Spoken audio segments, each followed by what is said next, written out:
தங்கம் வாங்குறது இப்போ கதைக்காகாதுங்கிற மாதிரி ஆகிப்போச்சு. மிடில் கிளாஸே தங்கம் வாங்குறது சிரமம்னு ஆகிப்போச்சு. தங்கம் வாங்கலாமா கூடாதா, எவ்வளவு வாங்கலாம்? Allies Blue, online trading platform for stock market investing and Grand Royal Tours presents Gopinath's Roundtable with financial experts.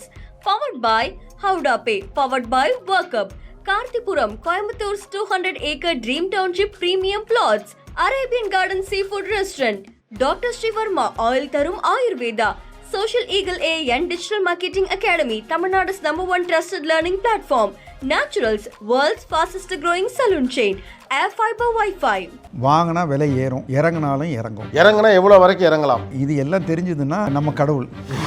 Kavin வார்ஷன் ஒரு ஆள் வரட்டும், வந்ததுக்கப்புறம் பாருங்க ரேட் ஹைக் ஒரு 3 அடி அடிக்கட்டும். 40% 30% வரை கிராஷ் ஆகிறதுக்கு வாய்ப்பு இருக்கு. அதாவது ஏறி இறங்கி ஏறிடும். தங்கத்தை விடவே முடியாதுங்கிற பதட்டம் இருக்கிறதுக்கான டயலாக் ஏறி இறங்கி ஏறிடும்.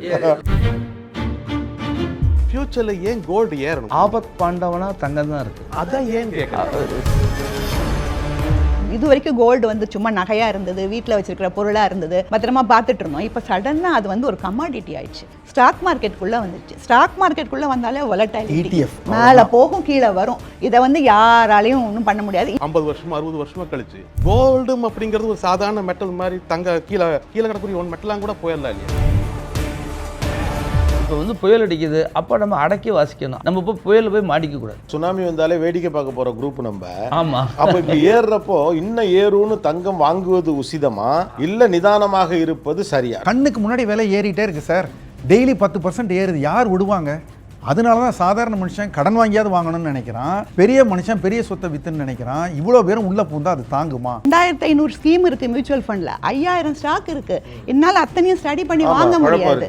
ஆனா கோல்டு எனக்கு தெரியும், நான் வாங்கி வைக்கிறேன், தைரியமா நான் வாங்கி வைக்கிறேன். அந்த மென்டாலிட்டி இப்போ நிறைய பேருக்கு வந்துச்சு. சரி, இத்தனை வருஷமா வாங்கிட்டோம்ல, எப்போ விற்கிறது? இந்த பொற்காலத்தில் இவ்வளோ நாள் ஏழையா இருந்தேன், எல்லார் வீட்லையும் இப்போ நகை இருக்கு, எப்போ விற்க போகிறோம்? நம்ம சைக்காலஜியில் தங்கத்தை விற்கிறதே கிடையாது. அந்த சைக்காலஜியை ஏன் பிரேக் பண்ணக்கூடாதுன்னு கேட்குறேன். இந்த பண்ணலாம். இதை கேட்டுட்டு அதுக்கு அப்புறமா வித்துட்டான்னா ஏறினா நம்மளுக்கு அதுதான் ஃபினான்ஷியல் எக்ஸ்பர்ட்ஸ் எங்களை மாதிரி திட்டுக்கு பயப்படாத ஆளாக வாங்க. ஆவரேஜாக தமிழ்நாட்டுடைய மிடில் கிளாஸ் ஒரு 25 பவுன் போடுது. அதோடைய ஆவரேஜை கணக்கெடுத்தோம்னா 25 to 40 சாவரின் வந்து திருவனந்தபுரத்து போட்டு செய்கிறாங்க. ஒரு 2016 இதுக்கான செலவு 8லேருந்து 9 லட்சம். 2024 இதோடைய கணக்கு கிட்டத்தட்ட 45 லட்சம். சார், அமெரிக்காவில் ஒரு கல்யாணத்தை பண்ணுறது 3 மாத சம்பளம், இங்கிலாண்டில் ஒரு கல்யாணத்தை பண்ணுறது 2 மாத சம்பளம், இந்தியாவில் ஒரு கல்யாணத்தை பண்ண 35 வருஷம் அப்பா அம்மாவோட உழைப்பு. இது ஃபினான்ஷியல் மிஸ்டேக்னு கேட்டால் கண்டிப்பாக ஃபினான்ஷியல் மிஸ்டேக் தான். வந்து இப்போ எதுக்கு நம்ம வந்து பெண் பிள்ளைகளுக்கு இப்போ நம்ம வந்து தங்கத்தை கொடுக்குறோம்? அவங்களுடைய ஃபியூச்சருடைய பாதுகாப்புக்காக. அதுக்கு தான் படிப்பு கொடுத்துட்றேன். நீங்கள் அவ்வளோ பேர் ஆம்பளை இருக்கோம், இவங்ககிட்ட கேளுங்க. அந்த கான்ஃபிடென்ஸ், பெண்ணின் உடைமை தங்கம், அதெல்லாம் தாண்டி வந்துட்டோம். அதெல்லாம் தாண்டி வந்த பிறகும் இந்த டயலாக் எல்லாம் வச்சு இந்த மார்க்கெட்டை நீங்கள் அலைவாக வச்சுக்க முயற்சி பண்ணிக்கலாங்கிறதான் வெளிப்படையான கேள்வி. தேவையில்லை சார். தங்கம் வாங்குறது இப்போ கதைக்காகாதுங்கிற மாதிரி ஆகிப்போச்சு. வெள்ளி நம்பக தகுந்த ஒரு இன்வெஸ்ட்மெண்ட்.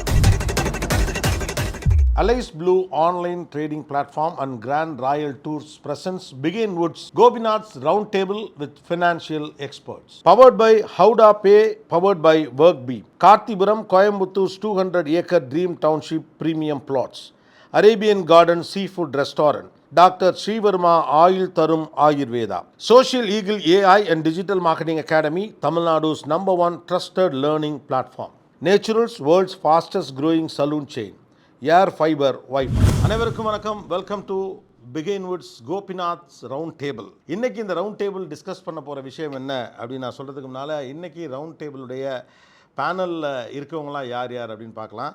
வரிசையாக முதலில் திரு ஜெயந்திலால் சலானி அவர்கள், சலானி ஜுவல்லர்ஸுடைய நிறுவனர். அடுத்ததாக திரு பா ரமேஷ் அவர்கள், தங்கமயில் ஜுவல்லரியினுடைய ஜாயிண்ட் மேனேஜிங் டைரக்டர். வணக்கம் சார். அடுத்ததாக பொருளாதார நிபுணர் மற்றும் எழுத்தாளர் திரு சோம வள்ளியப்பன் அவர்கள். சார் வணக்கம். அடுத்ததாக திருமதி சுந்தரி ஜெகதீசன் அவர்கள், ஃபினான்ஷியல் எக்ஸ்பர்ட். வணக்கம் ma'am, thanks for coming. And அடுத்ததாக ஃபினான்ஷியல் எக்ஸ்பர்ட் திரு மதுரை வீரன் அவர்கள். வணக்கம் சார். அப்புறம் என் பக்கத்தில் திரு Nagaraj Balasubramanian, financial journalist. Sir வணக்கம். நம்பாலு. ஸோ ரொம்ப சந்தோஷம். Sir big panel. ஸோ உங்கள் எல்லாரையும் அழைச்சிட்டு வந்திருக்கோம். ஃபினான்ஷியல் எக்ஸ்பர்ட்ஸு, பொருளாதார வல்லுநர்கள், தங்க நகைக்கடை அதிபர்கள் அப்படின்னா ஆட்டோமேட்டிக்காக பேச போகிற விஷயம் தங்கம் தான். இங்கே பேசுகிற மட்டும் இல்லை, இப்படி பல பேனல் வந்து வீடுகளில் நடக்குது, அங்கங்கே கெட் டுகெதர்ஸில் நடக்குது. கடைசியாக இந்த யூரோப்லலாம் மீட் பண்ணால் இப்போ என்ன வெதர் அப்படின்னு கேட்குற மாதிரி இப்போ இந்தியாவில் என்ன நிலமை இருக்குன்னா மீட் பண்ணால் இன்றைக்கி என்ன விலை தங்கம் அப்படின்னு கேட்குறதுக்கு இருக்குது. ஸோ இதெல்லாம் நிறைய காரணங்கள் ஒரு தங்கம் விலை உயர்வதற்கு இருக்குது அப்படின்னு சொல்கிறாங்க. ஒவ்வொரு காலகட்டத்தில் அது ஒவ்வொன்றா இருந்திருக்கு. இப்போ பேசுகிறப்ப 2025 குறிப்பாக 2023, 24, 25 இப்போ 26 இருக்கும். இந்த 4 கேட்டகரி இந்த 4 வருடத்தை கணக்கெடுக்கிறப்ப what is the primary reason for this rally? ஜியோ பாலிட்டிக்ஸா, இல்லை டாலர் மீது இருக்கக்கூடிய நம்பிக்கை இழப்பா, இல்லை வேறு எதுவும் ரீசன்ஸ் இருக்கா, இல்லை மெயினாக சென்ட்ரல் பேங்க்ஸ் நாடுகளே வந்து தங்கத்தை வாங்குவதா? எது முக்கியமான காரணம்? I would like to start from Somavalliappan. நீங்கள் சொன்னது மாதிரி இப்போதைக்கு லீடு டாப்பில் இருக்கிற ரீசன் வந்து டீடாலரைசேஷன்.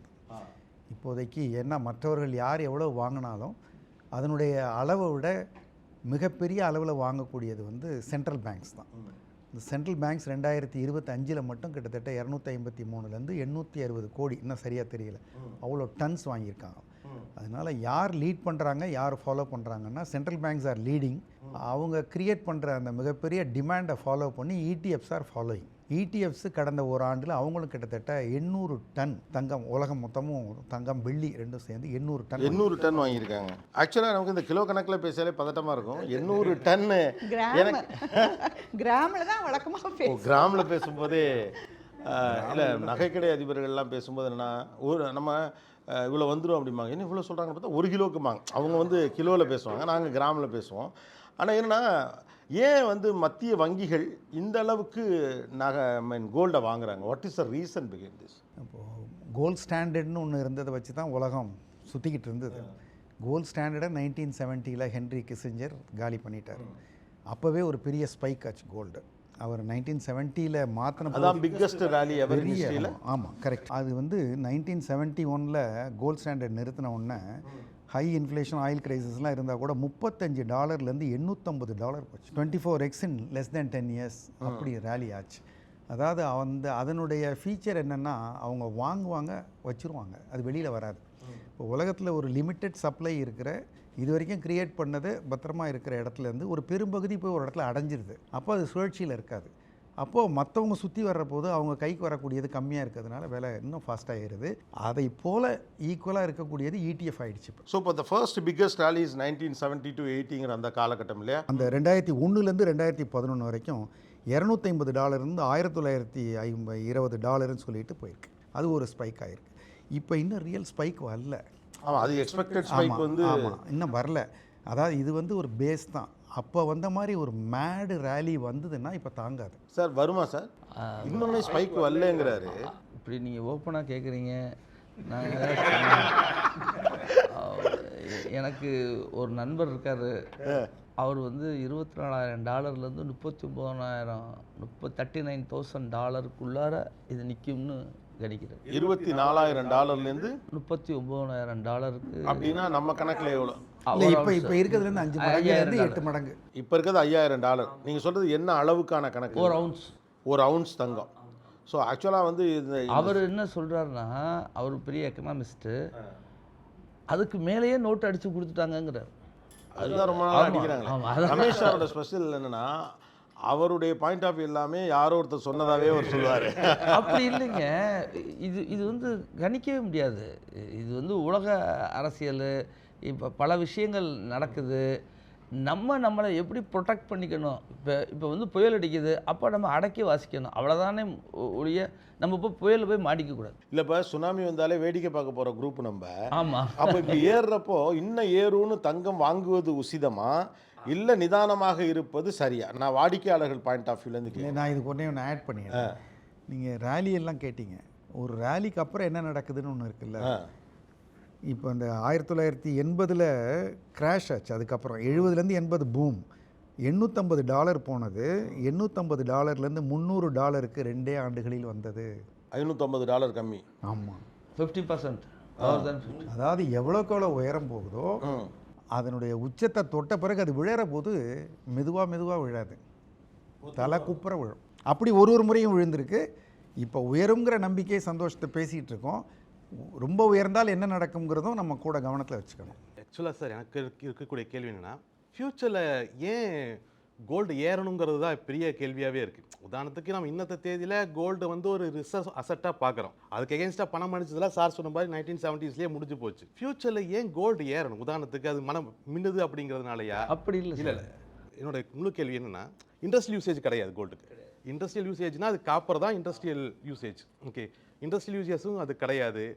இல்லை அது பெரிய அளவில் வேல்யூவல் மின்னுது அப்படின்னா அது பார்த்து கண்ணாடி அதை விட மின்னும்.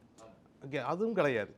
ஸோ ஒரு காலத்தில் இது ரிசர்வ் அசட்டாக இருந்துச்சு, இன்றைக்கும் அது ரிசர்வ் அசட்டாக ஒரு சைக்காலஜிக்கலாக பார்க்குறோம் நம்ம. அப்படி இல்லை, ஆபத் பாண்டவனா தங்கம் தான் இருக்குது. அதான் ஏன் கேட்குறேன். நீங்கள் இப்போ கூட கோவியட்டில் மக்கள் பூரா பொதுமக்கள் பூரா அதை யூஸ் பண்ணி தான் வெளில வந்தாங்க. உண்மை சார். என்னோட ஒரு விஷயத்தை வந்து நீங்கள் இந்த இடத்துல தெரிஞ்சுக்கணும். நம்மளை மாதிரி வளரும் நாடுகள், கிழக்காசிய நாடுகள் பூராமே வந்து மக்கள் தன்னை நம்பி தான் வாழ்வான். யூரோப் நாடுகளில் கவர்மெண்ட்டை நம்பி வாழ்வான். எதை எடுத்தாலும் கவர்மெண்ட் செய்யணுங்க. இங்கே அப்படி இல்லை.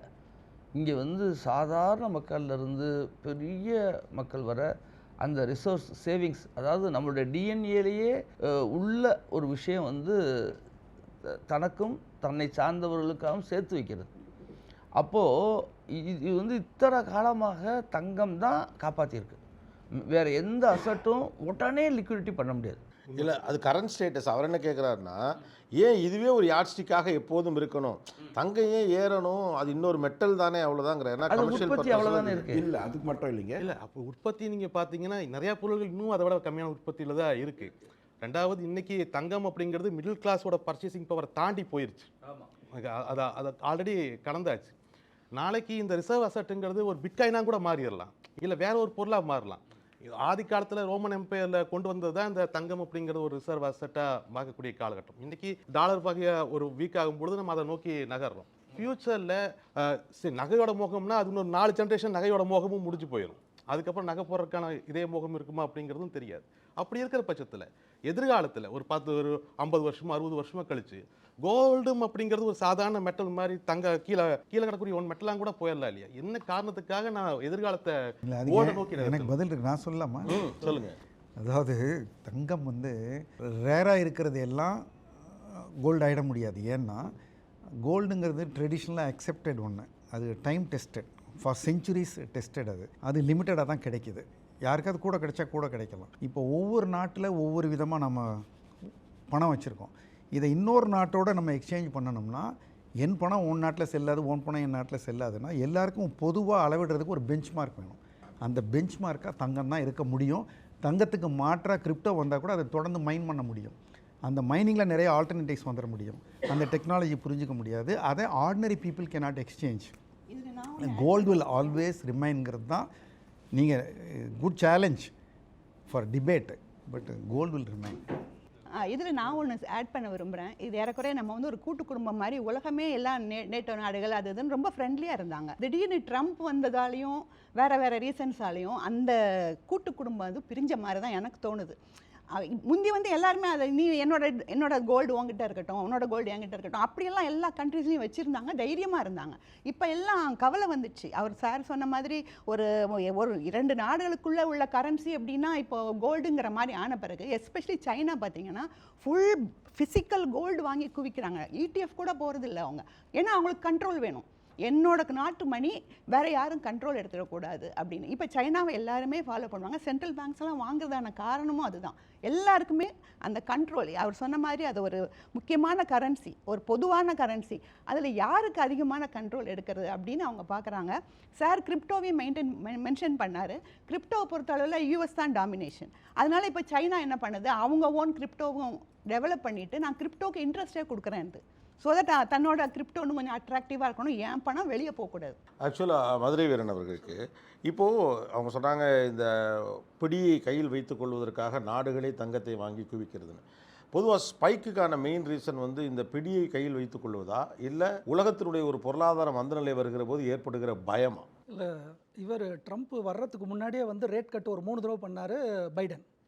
அப்போது டாலரோட மதிப்பு கம்மியாயிடுச்சு. எப்படின்னா ஜப்பான் வந்து நிறைய ட்ரெஸரி பில்லை வச்சுருக்கிறான். ஏன்னா அங்கே வந்து 0 இன்ட்ரெஸ்ட். அவன் என்ன பண்ணிட்டான், அவனோட காசை எடுத்து பாண்டை வாங்கி வச்சுட்டான். அதில் அமெரிக்கா 5% எனக்கு கொடுத்துருச்சு ஜப்பானுக்கு. இப்போ ரேட் கட் பண்ண 3.5 3 அப்படின்னு வரும்பொழுது அந்த டாலரை யாரெல்லாம் வச்சுருந்தாங்களோ அவங்களுக்கு இன்ட்ரெஸ்ட் இல்லை. ஸோ டாலர் இன்ட்ரெஸ்ட் தராதுன்னா அப்போ அதுக்கு இணையாக என்ன இருக்குன்னு கேட்டிங்கன்னா கோல்டு தான் இருக்குது. இன்னொன்று, இந்த ரஷ்யா அந்த வார்லாம் வந்துச்சு இல்லையா, அப்போ ரஷ்யா மேலே சாங்ஷன் அடித்தாங்க. சாங்ஷன் அடிக்கும் போது உன்னோட எல்லா அமெரிக்கன் ட்ரெஸரி பாண்டு நீ என்னென்ன வச்சுருக்க எல்லாம் ஹோல்டு அப்படின்னோடனே ரஷ்யாவில் அதை கன்வெர்ட் பண்ண முடியல அவனால். இப்போ சைனா என்ன நினைக்குதுன்னா, என்னையே நீ இது மாதிரி பண்ணிடுவியோ அப்படிங்கிற பயத்தில் அவன் என்ன பண்ணுறான்னா, லாஸ்ட்டு 3 இயர்ஸில், இந்த 3 இயர்ஸில் ஒரு வருஷமும் 1000 டன்னு கோல்டை வாங்கி வச்சுட்டான் அவன். இன்னொன்று, கடைசியாக 2022 2022 23 24 25 தெர் இஸ் நோ டிஸ்கவரி, கண்டுபிடிக்கல, எங்கேயுமே மைனிங்கே நடக்கலை. அப்போ எப்படின்னா நம்மள்கிட்ட இருக்கிற கோல்டு பழைய நகைகளே திருப்பி போகுது, திருப்பி சுழலுது, திருப்பி போகுது, ஏன்னா புதுசாக எங்கேயுமே இல்லை. ஸோ கோல்டு கன்சப்ஷன் கிடைக்கல, எங்கேயும் கிடைக்கல, ரேட் கட் ஆகிட்டே வருது, டாலரோட வேல்யூ கம்மியாகுது. அப்போ கோல்டு வந்து அது என்ன நினச்சிக்குதுன்னா, அப்போது டாலர் நம்பி இனி புண்ணியம் இல்லை, அதுக்கு இணையாக நான் ஏதாவது பண்ணணும் அப்படிங்கிறதுனால கோல்டை எல்லாரும் வாங்கி குமிக்கும் போது என்ன ஆகிடுதுன்னா, அந்த கோல்டு வந்து டாலருக்கு போகுது. ஒன்றும் இல்லை, கெவின் வார்ஷன் ஒரு ஆள் வரட்டும், கெவின் வார்ஷன் ஒருத்தன் வரட்டும், வந்ததுக்கப்புறம் பாருங்கள் ரேட்டு ஹைக் ஒரு 3 அடி அடிக்கட்டும், 40% 30% வரைக்கும் கிராஷ் ஆகிறதுக்கு வாய்ப்பு இருக்குது. 40% வரைக்கும் கிராஷ் ஆகிறதுக்கு வாய்ப்பு இருக்குது. ஆனால் கெவின் வார்ஷ் வரணும். கெவின் வார்ஷ் வந்து 3 ஹைக்கு கொடுத்துட்டாருன்னா எல்லாம் ஆட்டோமேட்டிக்காக திரும்பி சார் சொன்ன மாதிரி ஒரு 30% வந்துட்டு ஒரு 15 வருஷம் அப்படி நிற்கும். 20 வருஷம் ஏறாமல் இருந்திருக்கு, 20 வருஷம் ஒரே லெவலில் இருந்திருக்கு. அதாவது இப்போது உலகத்தில் இருக்கிற மிகப்பெரிய பணக்காரர்களுடைய பணத்தை எங்கேயாவது கொண்டு போய் வைக்கணும், அந்த பணம் பத்திரமா இருக்கணும், அந்த பணம் வளர்ச்சி கொடுக்கணும். பணம் பத்திரமா இருக்கணும் அப்படின்னா உலகத்தில் வளர்ச்சியும் கொடுக்கணும்னா, இந்த உலகத்தில் இருக்கிற நாடுகளிலே வளமான பெரிய நாடு அமெரிக்கா அரசாங்கம் வெளியிடுகிற அவர்களுடைய கடன் பத்திரங்கள் தான் உலகத்தில் இதுவரைக்கும் பார்க்கப்படுறதுல ஒரு ரொம்ப very strong and safe asset. அதில் தான் எல்லாரும் பணம் போடுறாங்க, இந்தியா உட்பட அனைத்து நாடுகளும் ரிசர்வாக தான் வச்சுக்கிறாங்க. இப்போ அந்த அமெரிக்கா ரிசர்வ்ஸை வச்சுருந்த ரஷ்யாவினுடைய பணம் செல்லாதுன்ட்டான், ஐரோப்பாவோட பிரச்சனை பண்ணுறான், எல்லா பிரச்சனை பண்ணாதவங்களே இல்லை. அப்போது டாலரை நம்பி இருக்கிற அதில் டினாமினேட் ஆகிற ஒரு யூஎஸ் ட்ரெஷரியை நம்பி நம்ம வச்சுருந்தா இவனோட பகைச்சிக்கிட்டால் நம்ம பணம் செல்லாதுன்னு சொல்லிடுவான் போல் இருக்கு. அதனால குறைந்தபட்சம் இவனை மட்டும் வச்சுக்காம மாற்றாவும் இன்னொரு பொருளை வச்சுக்குவோம். டாலர் டிபெண்டன்சிலேருந்து வெளியாக வேண்டிய ஒரு நெருக்கடி இப்போ சர்வதேச அளவில் உருவாயிருக்கு. உலகம் மொத்தத்துக்குமான பொதுவாக யார்கிட்ட கொடுத்தாலும் விலைக்கு வாங்கிக்குவாங்கன்னா தங்கம் மட்டும்தான். அதனால டாலரை எல்லா இடத்துலையும் வாங்கிக்குவாங்க, மலேசியா சிங்கப்பூர்லாம் டாலர் யூஎஸ் டாலரை வாங்கிக்குவாங்க பல நாடுகளில்.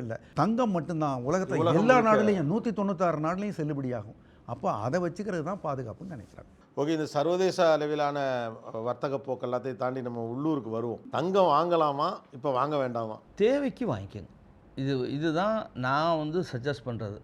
எப்பயுமே வந்து அல்லது சேவிங்ஸ்க்கு வேணும்னா உங்களுடைய அஃபோர்டபிலிட்டி, உங்களுடைய சேவிங்ஸில் ஒரு 25% அதில் பார்க் பண்ணுங்கள். விலை ஏறுது. நான் என்ன கேட்குறேன்னா, ஒரு சாதாரண காலகட்டத்தில் இப்போ ரமேஷ் சார்ட்ட வந்து நம்ம கேட்குறோன்னா இந்த அட்வைஸ் அவர் கொடுக்குறேன். ஆனால் நான் என்ன கேட்குறேன், சாதாரண காலகட்டத்தில் வந்து தேவைக்கும் வாங்கிக்கோங்க, ஆசைக்கும் வாங்கிக்கோங்கன்னு. ஓகே, இப்போ வந்து என்ன வேணாலும் நடக்கலாம். அப்போது நம்மள்ட்ட டாலரன்ஸ், நம்மளுடைய தகுதி, நம்மளுடைய கேப்பபிலிட்டி, தாங்கும் திறன், அது என்னன்னு அவரவருக்கு தான் தெரியும். தாங்கும் திறன்னா எவ்வளோ விழுந்தாலும் அளவுக்கான ஆமாம் அஃபோர்டபிலிட்டி. உங்களுக்கு சரி, நம்ம ஒரு சொத்து வாங்குகிறோம், அதாவது சார் இதில் ஒரு பெரிய ஷேர் மார்க்கெட்லையும் தங்கத்துலேயும் உள்ள ஒரு வீக் பாயிண்ட் என்னென்னா, இப்போ சொத்து வாங்குகிறோம், அதை நம்ம கண்டுக்கவே மாட்டோம். அது பாட்டுக்கு தாத்தா வாங்கினது அது அப்படி விலைன்னு சொல்லுவாங்க, ஆனால் அதை நம்ம இது பண்ண மாட்டோம். பட் தங்கமோ ஷேரோ ஏறினாலும் உடனே நம்ம ரியாக்ட் பண்ணுறோம். லாங் டேர்மாக நீங்கள் இதை ஹோல்டு பண்ணுறதா இருந்தால் வாங்கலாம். ஓகே, நீங்கள் வந்து இப்போ உள்ள காலம் எப்படி இருக்குன்னு சொன்னால், கடன் வாங்கி வாங்குறாங்க தங்கத்தை. அது ரொம்ப ரிஸ்க்கு, தேவையில்லாத ஒன்று. கடன் வாங்கி தங்கம் வாங்க சார். இப்போ அவர்கிட்ட 10 பவுன் இருக்குன்னா கொண்டு போய் பேங்க்கில் அடகு வைக்கிறார் சார், அந்த பணத்துக்கு வந்து 8 பவுன் வாங்குறார் சார். அப்புறம் இதை கொண்டு போய் அடகு வைக்கிறார் சார், திருப்பி 6 பவுன் வாங்குறார் சார். இதெல்லாம் நாட் அட்வைசபிள். ஆனால் இப்போ ஒரு மிடில் கிளாஸ், அதுக்கு கீழ் கொஞ்சம் லோ மிடில் கிளாஸ்க்கு நடுவில் ஒரு லேயர் இருக்குது. இவங்க எல்லாருமே தங்க நகை கடன் இருக்குல்ல, இதை பெரிய அளவுக்கு பல்வேறு சூழலில் டிபெண்ட் பண்ணுறாங்க. இன்னும் சொல்ல போனால் அதை வச்சு ரொட்டேட் பண்ணுறது அப்படிங்கிற ஒரு மைண்ட் செட் இருக்குது. அப்போ தங்க விலை கூட கூட கூட நான் வாங்கி இங்கே வச்சேன்னா எனக்கு அதுலேருந்து கிடைக்கக்கூடிய கடன் விலை அளவும் அதிகமாகுது. ஆமாம், அப்போ அதுவுமே இப்போ அப்போ தங்கம் இவருடைய இஎம்ஐ பேமெண்ட் பண்ணுறதும் ஜாஸ்தி ஆகும்ல. இல்லை, ஆனால் அது அந்த போக்கு தங்கம் வாங்குறத என்கரேஜ் பண்ணுதான்னு கேட்குறேன். பண்ணுது. இப்போ நாங்கள் அப்படி பண்ணக்கூடாதுங்கிறீங்க. தேவையில்லாதது அது அது வந்து உங்களுடைய ஃபினான்சியல் கெப்பாசிட்டியை பொறுத்து நீங்கள் செய்யணும். விலை ஏறுது அப்படிங்கிற ஒரே காரணத்துக்காக செய்யக்கூடாது. விலை ஏறுது சந்தோஷம், ஆனால் விலை இறங்குனாலும் நம்மளால் தாங்க முடியணும். இப்போ யாராலையுமே இப்போ 5000லேருந்து 24,000 போகும்னு யாரோ ஒருத்தர் சொல்கிறாங்க அப்படிங்கிற லெவலில் தான் அதை சொல்ல முடியும். அது யூகம். இது வந்து இந்த 5000லேருந்து 6000 போகுங்கிறத கூட யாராலையும் உறுதியாக சொல்ல முடியாது. ஏன் அப்படி தங்கத்தை கணிக்கவே முடியலை? இப்போ வந்து ஒரு ஸ்டாக் மார்க்கெட்டில் ஒரு ஷேர்லலாம் ஓரளவு கணிச்சு, அதுவும் கொஞ்சம் யூக வணிகம் தான் அப்படின்னாலுமே கூட முந்தின எக்ஸ்பீரியன்ஸஸ் அதோடைய ட்ராக் ரெக்கார்ட்ஸை வச்சு அதை கணிக்க முடியதில்லை. அப்படி தங்கத்தினுடைய விலைப்போக்கை வளர்ச்சி போக்கை ஏன் கணிக்க முடிவது? அதாவது 2 நாகராஜ் சார் சொன்னார்ல, அது கரெக்டு தான். அதாவது தங்கத்துக்குன்னு தனிப்பட்ட எந்த பயனுமே கிடையாது. தங்கத்தை வச்சு நம்ம பண்ண இது தங்கம் இல்லைன்னா அந்த உலகம் நின்று போயிடுன்னு கிடையாது. வெள்ளி இல்லைன்னா கூட நிற்கும். ஆமாம், தங்கத்துக்கு அப்படி கிடையாது. ஆனால் தங்கம் வந்து அதுக்கு வேற ஒரு பயன் இருக்குது. எல்லோரும் நம்பத்தகுந்த ஒரு பொருள், எல்லோரும் ஏற்றுக்கொள்ளக்கூடிய ஒரு பொருள், எல்லோருக்கும் தேவைப்படுகிற ஒரு பொருளுங்கிறதுனால அது ஏறுது. அவ்வளோதான் அது அந்த பொருள். அதனால இது ஏன் ஏறும்னா எல்லாருமே சேர்ந்து வாங்கணும்னு முடிவு பண்ணால் ஏறும். ஐயையோ என்கிட்ட காசு இல்லைப்பா, நான் வாங்கினதை விற்று லாபத்தை நான் பதிவு பண்ணி முதல்ல நான் தப்பிச்சு போயிடுறேன் இறங்குறதுக்கு முன்னாடி நினச்சா இறங்கிடும். ஆனால் நிறுவனத்தினுடைய பங்குகள் நிறுவனம் செயல்பட்டால் நல்லா செயல்பட்டுக்கிட்டே இருந்தால் விலை இறங்கினா கூட தைரியமாக வச்சுக்கலாம், திரும்ப வந்துடும். அதுதான் ஃபங்க்ஷன் ஆஃப் ப்ராஃபிட்டு. இதில் ப்ராஃபிட்டே கிடையாது. அப்போ இதில் இப்படி கணக்கெடுத்துக்கலாமா? தங்க விலையேற்றத்திற்கான காரணம் இதுதான் என்று தீர்மானிக்க முடியலை அப்படிங்கிற பட்சத்தில் அதோடைய போக்கையும் நம்ம பெருசாக கவனிக்க முடியாது. இல்லை, இன்னொன்று எனக்கு ஒரு ஐடியா இருக்குது சார். என்னென்னா ஜனவரி மாதம் பார்த்தீங்கன்னா ஸ்டாக் மார்க்கெட்டில் ஷேர்ஸை விட தங்கம் வாங்கினது அதிகமாக இருந்தது. ஏன்னா நீங்கள் உங்களோட ஷோவில் நான் ஒன்று பார்த்தேன், ஒரு லேடி சொன்னாங்க 2500 ஸ்கீம் இருக்குது மியூச்சுவல் ஃபண்டில், 5000 ஸ்டாக் இருக்குது, என்னால் அத்தனையும் ஸ்டடி பண்ணி வாங்க முடியாது. ஆனால் கோல்டு எனக்கு தெரியும், நான் வாங்கி வைக்கிறேன், தைரியமாக நான் வாங்கி வைக்கிறேன். அந்த மென்டாலிட்டி இப்போ நிறைய பேருக்கு வந்துச்சு. அதனாலையும் பீப்புள் அதோட குவார்டர்லி ரிசல்ட்டை பார்க்க வேண்டாம், எம்டி மாறிட்டாரான்னு பார்க்க வேண்டாம், ஒரு பிரச்சனையும் கிடையாது. ஸோ ஈஸியாக அதுதான் நான் சொல்கிறேன், அஃபோர்டபிலிட்டி அவங்களுடைய தகுதிக்கு தகுந்த மாதிரி. இங்கெல்லாம் சார் நிறைய பேர் வந்து அவங்களுடைய சேவிங்ஸில் வந்து 10% கூட போட மாட்டாங்க. இப்போது சேவிங்ஸில் 25% வரை முதலீடு பண்ணுறாங்க. சார் இது சொல்கிறீங்க 10%ன்னு.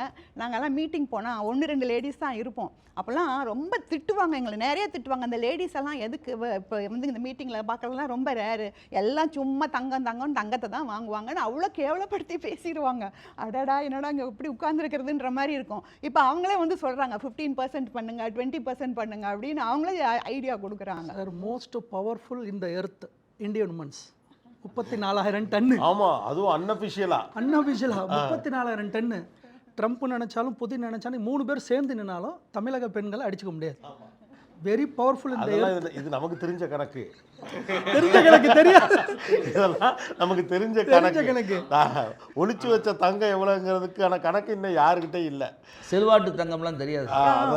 ஓப்பனா வாங்க விட மாட்டீங்களே சார், என்ன பண்றது? ஓப்பனா வாங்க விட இப்போ மாட்டீங்க. இந்தியன் கல்ச்சுரல் சிஸ்டம்ல ஒரு ஸ்பெஷாலிட்டி இருக்கு. சில ரகசிய சேமிப்புகள் பெரும் பாதுகாப்பை உருவாக்குது. அது பெண்களின் சேமிப்பு வந்து எப்போதுமே. அதனால தான் பெண் இறந்தால் சொத்து நிற்கும், ஆண் இறந்தால் கடன் நிற்கும்னு சொல்லி ஊர் பக்கம் ஒன்று சொல்லுவாங்க.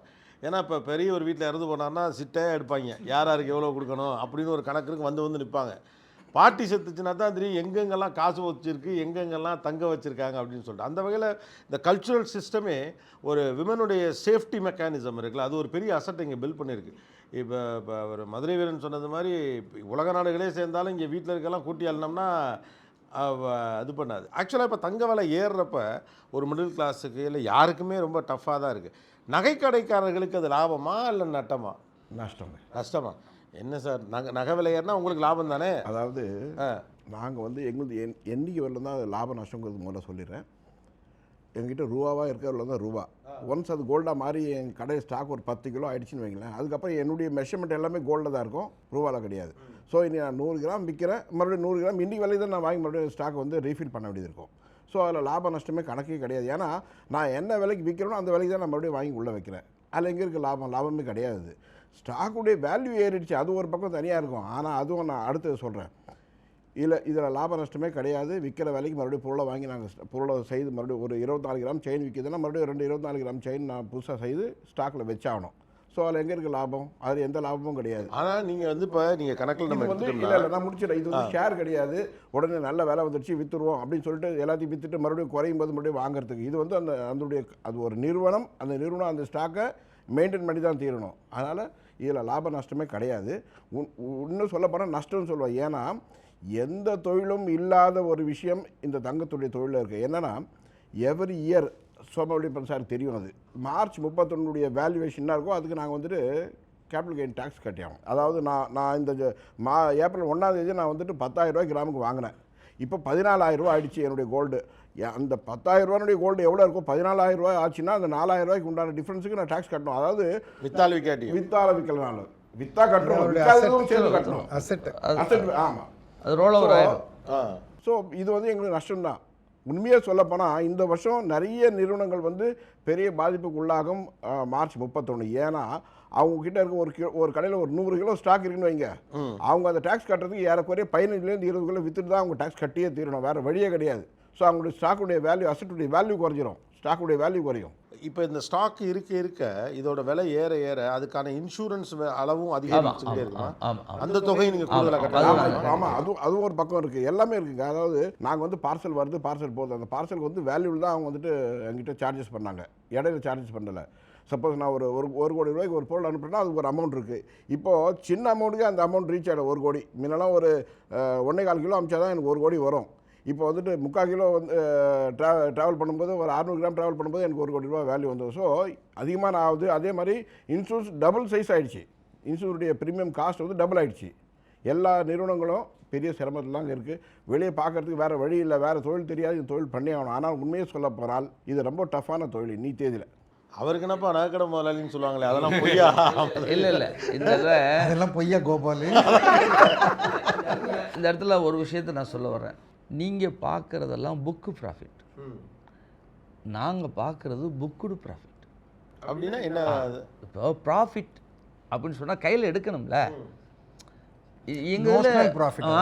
இது வந்து ப்ராஃபிட்டாக இருக்கும், வரிக்கு கட்டுவோம், எல்லாம் ஓகே தான்.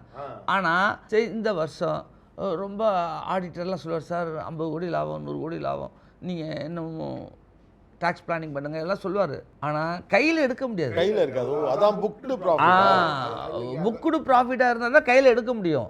இது வந்து ஒன்லி புக்கில் மட்டும்தான் இருக்கும், லாபம் வந்து கையில் எடுக்க முடியாது. அவர் சொன்னார், நான் வந்தவொடனே ஃபஸ்ட்டு ஒரு விஷயத்தை சொன்னார். என்ன சொன்னார்னா, டைட்டன் வந்து 40% வந்து லாஸ்ட் குவார்ட்டர் பண்ணிருக்காங்க, பார்த்தா ரொம்ப பிரமாதமாக இருந்தது, நானே அசந்து போயிட்டேன் அப்படின்னாரு. உண்மையை அவர் வந்துட்டு அவ்வளோ டேக்ஸ் கட்டுக்காருன்னு அர்த்தம். வருமானம் வரல, அதனுடைய வேல்யூவில் அதனுடைய லாபம் வந்து இன்க்ரீஸ் ஆகிடுச்சு தானாவே. நாங்கள் என்ன சார், நாங்கள் வந்து உங்கள்கிட்ட எங்கள் கவலையை சொல்லலாம்னா நீங்கள் சொல்கிற கவலை அதை விட பெருசாக இருக்கு. அதான் உண்மை சார். வேல்யூ கம்மியானா கம்மி பண்ணுவாங்களா டாக்ஸ்? அடுத்த வருஷம் வேல்யூ கம்மியாச்சுன்னா அது கிடையாது. இல்லை கொஞ்சம் கிடையாது. நம்ம ஊரில் வந்து எப்படின்னா கேரி ஃபார்வர்ட் பண்ண முடியாது. கேரி ஃபார்வர்ட் பண்ணலாம். இல்லை பண்ண முடியாது. இல்லை கேரி ஃபார்வர்ட் பண்ணலாம் இன்கம் டேக்ஸை பொறுத்த மட்டும். ஆனால் இந்த வருஷம் லாபம் வந்துட்டால் கட்டிடணும். அடுத்த வருஷம் இப்போ இந்த விலை இறங்கிருச்சுன்னு வச்சுக்கோங்க, நம்ம 6 வருஷம் 7 வருஷத்துக்கு கேரி ஃபார்வர்ட் பண்ணிக்கலாம். இல்லை, அந்த வாய்ப்பு மக்களுக்கு இருக்கிறது இல்லை, அதான் இங்கே பிரச்சனையே. ஃபார் எக்ஸாம்பிள் இன்னைக்கு ஹவுஸ் ஒய்ஃப்ஸ் எடுத்துக்கணும் சார் சொன்ன மாதிரி. ஆனால் இன்னைக்கு என்ன ஆயிடுச்சுன்னா, அந்த ரிஸ்க் கெப்பாசிட்டின்னு ஒரு இடத்துல வந்து ரிஸ்க் டாலரன்ஸ் நோக்கி வந்துட்டாங்க. முதல்ல கோல்டு எப்படி அதுக்காக தான் நான் சொல்கிறேன், நிதானமாக போங்க, உங்கள் அஃபோர்டபிலிட்டி பார்த்துக்கல. நம்ம கண்ணு முன்னாடி பார்க்குறோம். அதான் சார், விலை ஏறுதுங்கிறதுக்காக நீங்கள் போய் அந்த புயலை சிக்கிக்கிறாதீங்கன்னு நான் சொல்கிறேன். நான் சொல்கிறது, உங்களுக்கு அந்த ஆசை இருக்குது, அந்த மலையில் நனையணுங்கிற எண்ணம் இருக்குன்னா ஒரு அளவுக்கு உங்களால் என்ன முடியுமோ அதை நான் திரும்ப சொல்கிறேன். உங்களுடைய ஏர்னிங்ஸில் 25% போடுங்கன்னு சொல்லலை, சேவிங்ஸில் 25% சொல்கிறேன். வார்த்தையை நீங்கள் தெளிவாக கவனிக்கணும். ஏர்னிங்ஸ் வேறு, சேவிங்ஸ் வேறு. சேவிங்ஸில் ஒரு 25% நீங்கள் இன்வெஸ்ட் பண்ணால் ஓகே, அதில் ஏற்ற இறக்கம் வந்தாலும் நம்மளால் தாங்க முடியும். அது ரிஸ்க் கெப்பாசிட்டி. ஆமாம், ஆனால் அதை தாண்டி போகிறாங்க மக்கள். ஆமாம், ஏன்னா ரிஸ்க் டாலரன்ஸ் என்னால் அதுதான் சார், அதுதான் என்னன்னா அவர் சொல்ல வர்றது என்னன்னா, இந்த புரிதல்லாம் இருந்தாலுமே கூட மனித மனம் அப்படி தான் இயங்கும். இப்போ ஒரு பெரும்பணம் உண்மை வச்சிருக்கிறவர் அவர் சொல்றதுங்க. மல்டிபிள் பிராக்கெட்ஸில் பணத்தை வந்து இன்வெஸ்ட் பண்ணுற கேப்பபிலிட்டி இருக்காலும் ஓகே. ஆனால் ஒரு ஆவரேஜாக இருக்காலே நான் ஒரு தொழிலில் இருக்கேன், என்னால் இன்னொரு தொழிலாம் நீங்கள் பண்ண சொல்கிறதெல்லாம் முடியாது. வாஸ்தவம் தான். இப்போ இவங்கெல்லாம் ஷேர் மார்க்கெட்டில் இருக்காங்க. ஒரு ஷேர் எப்போ சார் வாங்கணும்? இறங்கும்போதா ஏறும்போதா சார்? இறங்கணும். ஏறும்போது தான் சார் எல்லோரும் வாங்குவாங்க. இறங்கும்போது விற்றுட்டு வெளியே வந்துடுவாங்க சார். இது இது இது வந்து அதான் நம்ம நான் சொன்னேன்னா, அது வந்து சோமவல்லியப்பன் புக்கை படிக்கிற எல்லாருமே இந்த மாதிரியான ஒரு டிபேட்டை பார்த்து புரிஞ்சுக்கிறவங்க. அவர் வந்து ஒரு ஜேர்னலிஸ்டாக அவர் எந்த பெர்ஸ்பெக்டிவ்ல வைக்கிறாரு இது அப்படின்னு கேட்டால், மனிதனுடைய இயல்பு மனநிலைங்கிறது அப்படிதான். அப்பா விலை ஏறுதுப்பா, ஏதாவது பண்ணி வாங்கி வச்சோம்னா நாளைக்கு உபயோகமாக இருக்குமே. யார் சொல்றது 100% உண்மைங்க. 2 லட்ச ரூபா வெள்ளி இருந்து 1 கிலோ அன்றைக்கி வந்து வாங்கலாமா வேணாமான்னு யோசனை 2 கால் ஆச்சு. கொஞ்சம் டெம்ட் ஆனால் 2 ஆனவுடனே எல்லாரையும் என்கொயரி பண்ண ஆரம்பித்தாங்க, இது நல்ல விலை வாங்கிக்கலாமான்னு. 2.25 கொஞ்சம் வாங்க ஆரம்பித்தாங்க, 3ல் வாங்க ஆரம்பித்தாங்க. இந்த இன்பிட்வீன் கிலோ 1 கிலோ 3 லட்சத்துலேருந்து 4 லட்சம் வாங்கினவங்க தான் அதிகம். நிறைய பேர் வந்து 3 லட்சத்துக்கு மேலே போன உடனே எல்லாருக்கும் இன்றைக்கி நாளையிலேருந்து வெள்ளியை தீந்துடும், இனிமேல் உலகத்தில் வெள்ளியே கிடைக்காது, நம்ம முன்னே போய் வாங்கினோன்ற மாதிரி வாங்க ஆரம்பித்தாங்க. கிலோ 3 லட்சத்துலேருந்து 4 லட்சம், நம்மன்னு அது 2.5 லட்சத்துக்கு. இந்த FOMO ஃபியர் ஆஃப் மிஸ்ஸிங் இவ்வளவும் நடக்குது. நம்ம ஏன்டா அதை தவற விடுறோம்னு நினைக்கிறோம். அதாவது அவங்க சும்மா இருந்தால் கூட சுற்றி இருக்கவங்களாம் பரபரப்பாக்கி இந்த பஸ்ஸை நம்ம மிஸ் பண்ணிடக்கூடாதுன்ற மாதிரி எல்லாம் அதில் போய் ஒரு கிளாரிட்டி கொடுத்துருங்க. ஏன்னா நகைக்கடை அதிபர்கள் இருக்கீங்க, ஃபினான்ஷியல் எக்ஸ்பர்ட்ஸ் இருக்கீங்க, ஃபினான்ஸ் ஜேர்னலிஸ்ட் இருக்கார், எல்லோரும் இருக்கீங்க. இப்போ எனக்கு பப்ளிக்கிட்ட கொண்டு போய் சேர்க்க வேண்டிய விஷயம் என்ன, ஒரு புரிதல் வேணும். இப்போ வாங்கலாமா கூடாதா, எவ்வளவு வாங்கலாம், நான் ஒரு கிளாரிட்டியாக ஒரு ஏதாவது சொன்னால் நான் என்னுடைய ஒப்பீனியன் சொல்லிடுறேன். வாங்கினா விலை ஏறும், இறங்கினாலும் இறங்கும். இறங்குனா எவ்வளோ வரைக்கும் இறங்கலாம்? இல்லை, இது எல்லாம் தெரிஞ்சதுன்னா நம்ம கடவுள். இல்லை நான் சொல்கிறது குறைஞ்ச இது கரெக்டாக தெரிஞ்சா யூகம் தான் இது. ஆனால் பழைய ட்ராக் ரெக்கார்ட்ஸை வச்சு பார்க்குறப்ப முதல்ல ஒரு கணக்கு சொன்னீங்களா, 40% வரைக்கும் இறங்க வாய்ப்பு இருக்குது. அதான் எந்த அளவுக்கு இறங்க வாய்ப்பு இருக்குங்கிறது தான் இப்போதைக்கு. அதாவது வந்து இது ஏறுவதற்கு இன்னும் ஒரு இப்போ இருக்கிறத போல் 10% வரைக்கும் தங்கம் ஏறலாம்ங்கிறது பெரிய நிறுவனங்கள், கோல்ட்மேன் சாக்ஸு அந்த மாதிரி நிறுவனங்களுடைய ஒரு கணிப்பு. உடனடியாக ஏறுமான்னு சொல்ல முடியாது, இன்னும் ஒரு 10% தான் ஏறலாம். அப்போது உங்களுக்கு லாப வாய்ப்பு 10% இருக்குது. இறங்கினாலும் இறங்கலாம். இப்போ ஒரு பெரிய மாறுதல்கள் வந்தால் இறங்கலாம். இறங்கினா 10 தான் இறங்குமான்னு சொல்ல முடியாது. ரியல் கோல்டு இன்வெஸ்டர் மட்டும்தான் இருப்பாங்க கோல்டுக்குள்ளார, மிச்சம்லாம் ஓடி போயிடுவாங்க. அப்போ விலை விழுந்துடும். அதனால் ஏறுவதை கணிக்க முடியும், இறங்குவதை கணிக்க முடியாது, டைம் பண்ண முடியாது. அதனால் நான் என்னுடைய ஃபீலிங் என்னென்னா, உலகத்தில் சம்பாதிக்க எவ்வளோ வாய்ப்பு இருக்குது.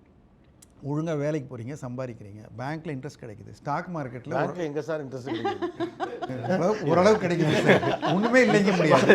அந்த இன்ட்ரெஸ்ட் சரி கிடைக்கும் இல்லையா, அதில் பணம் நட்டமாகாது, இல்லை தங்கம் விழுற மாதிரி விழுந்துடாது, இல்லை கீழே கேபிட்டல் போகாது. ஆனால் என்னென்னா, இப்போ இவருடைய கேள்வியை என்னால் இன்னமும் ஆழ்ந்து புரிஞ்சுக்க முடியுதுன்னா, இப்போ சாதாரண மனிதனுடைய மனப்போக்கு வந்து இப்படி தான் இருக்கு. நான் பேங்க்கில் போட்டால் 2.5% அதுலேருந்து எனக்கு கிடைக்கிது சின்னது, அதுக்கு ஒரு நான் டேக்ஸை கட்டி அதுக்கு எனக்கு எங்கே கொஞ்சம் நல்ல லாபம் கிடைக்குமோ அங்கே போகணுன்னு தான் மனுஷன் மனசு தள்ளும். தங்கம் வந்து ரெகுலர் இன்வெஸ்ட்மெண்ட் ப்ராடக்ட் இல்லை.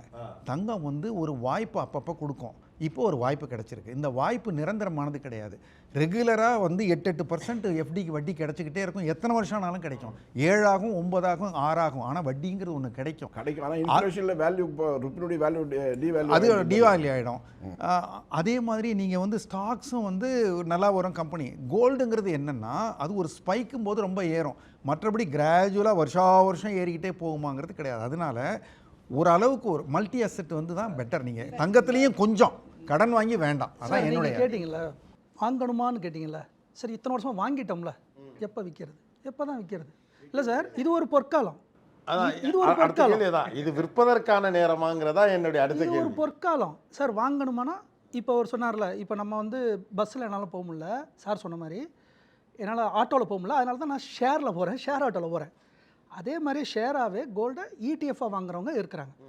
நான் முதலீடாக பண்ணுறேன். அதாவது என் பொண்ணுக்கு நான் வாங்கலை, என் கை காலுக்கு போட்டுக்கிறது வாங்கலை, நான் ஒரு முதலீடாக நான் பண்ணுறேன். ஏன்னா ப்ராஃபிட்டை மட்டும் புக் பண்ணி எனக்கு பணமாக வரவு வைக்கணும்னு நினைக்கிறவங்க என்கிட்ட 200 ரூபா தான் இருக்குது, ETF வாங்கலாமே. வாங்குறவங்க வாங்கிட்டு இருக்கலாம். நான் ஏன் போய் கிராமில் போய் வாங்கணும்? நான் பாட்டுக்கு ETF வாங்குறேன், அது பாட்டு வளர்ந்துட்டுருக்கோம். GST கிடையாது, செய்கூலி கிடையாது, எதுவும் கிடையாது. Low expensive ratio. 100 ரூபா இருந்தாலும் ஆட்டோவில் போகிறவர், கீரை கடைக்கார அம்மா, பஜ்ஜி போடுறவர், யார் வேணால் வாங்கலாம் கோல்டு ETF.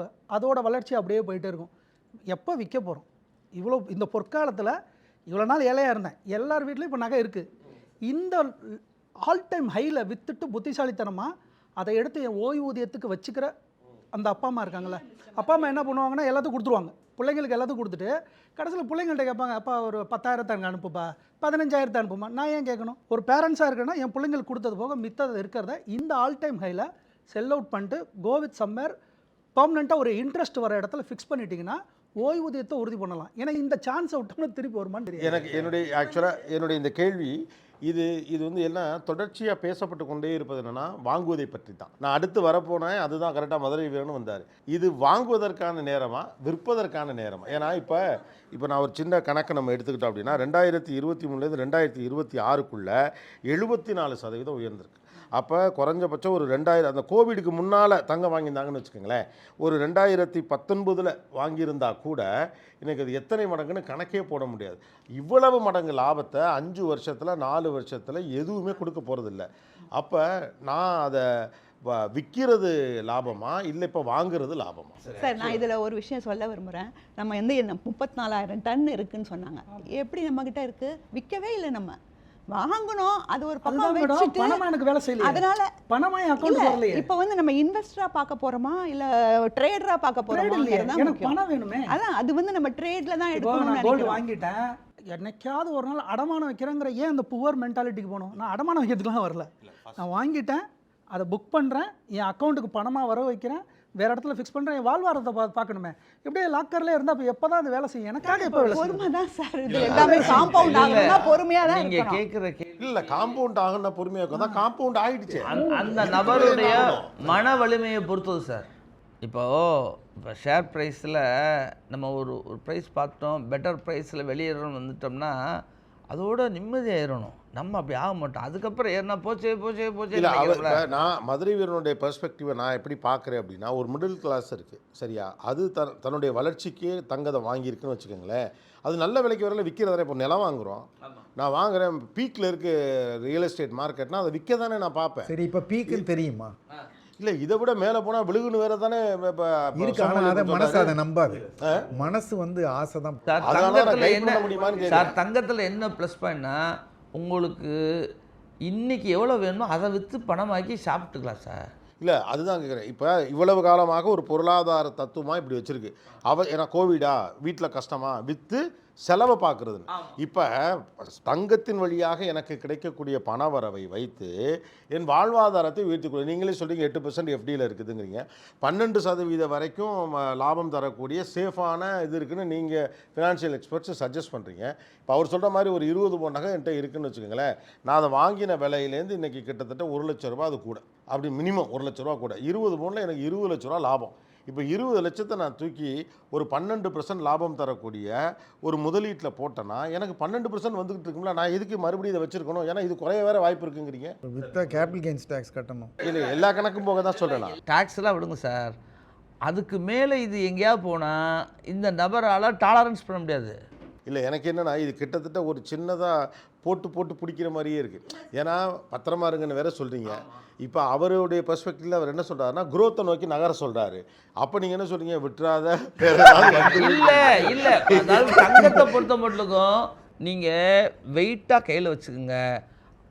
உங்களுக்கு எனக்கு தெரிஞ்செல்லாம் சில தாய்மார்கள்லாம் அவங்களுடைய 4 பிள்ளைகளை அப்பப்போ வருவாங்க, அரை பவுன் 1 பவுனை கொடுப்பாங்க, பணத்தை வாங்கிட்டு போவாங்க.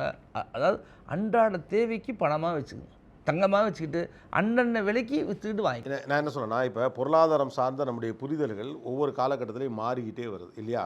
மணி for safety, money for future, money for daily எக்ஸ்பென்சஸ்ங்கிறத தாண்டி how to multiple our asset into different ஃபார்ம்ஸுங்கிற இடத்த நோக்கி நம்ம நகர்றோம் இல்லையா? அப்போ நல்ல விலைக்கு அதுக்கு மிடில் கிளாஸுக்கு சம்பந்தம் கிடையாது. இல்லை, மிடில் கிளாஸுக்கு தான் 40 கரெக்ட் தான், நீங்க சொல்றது ரைட் தான் சார்.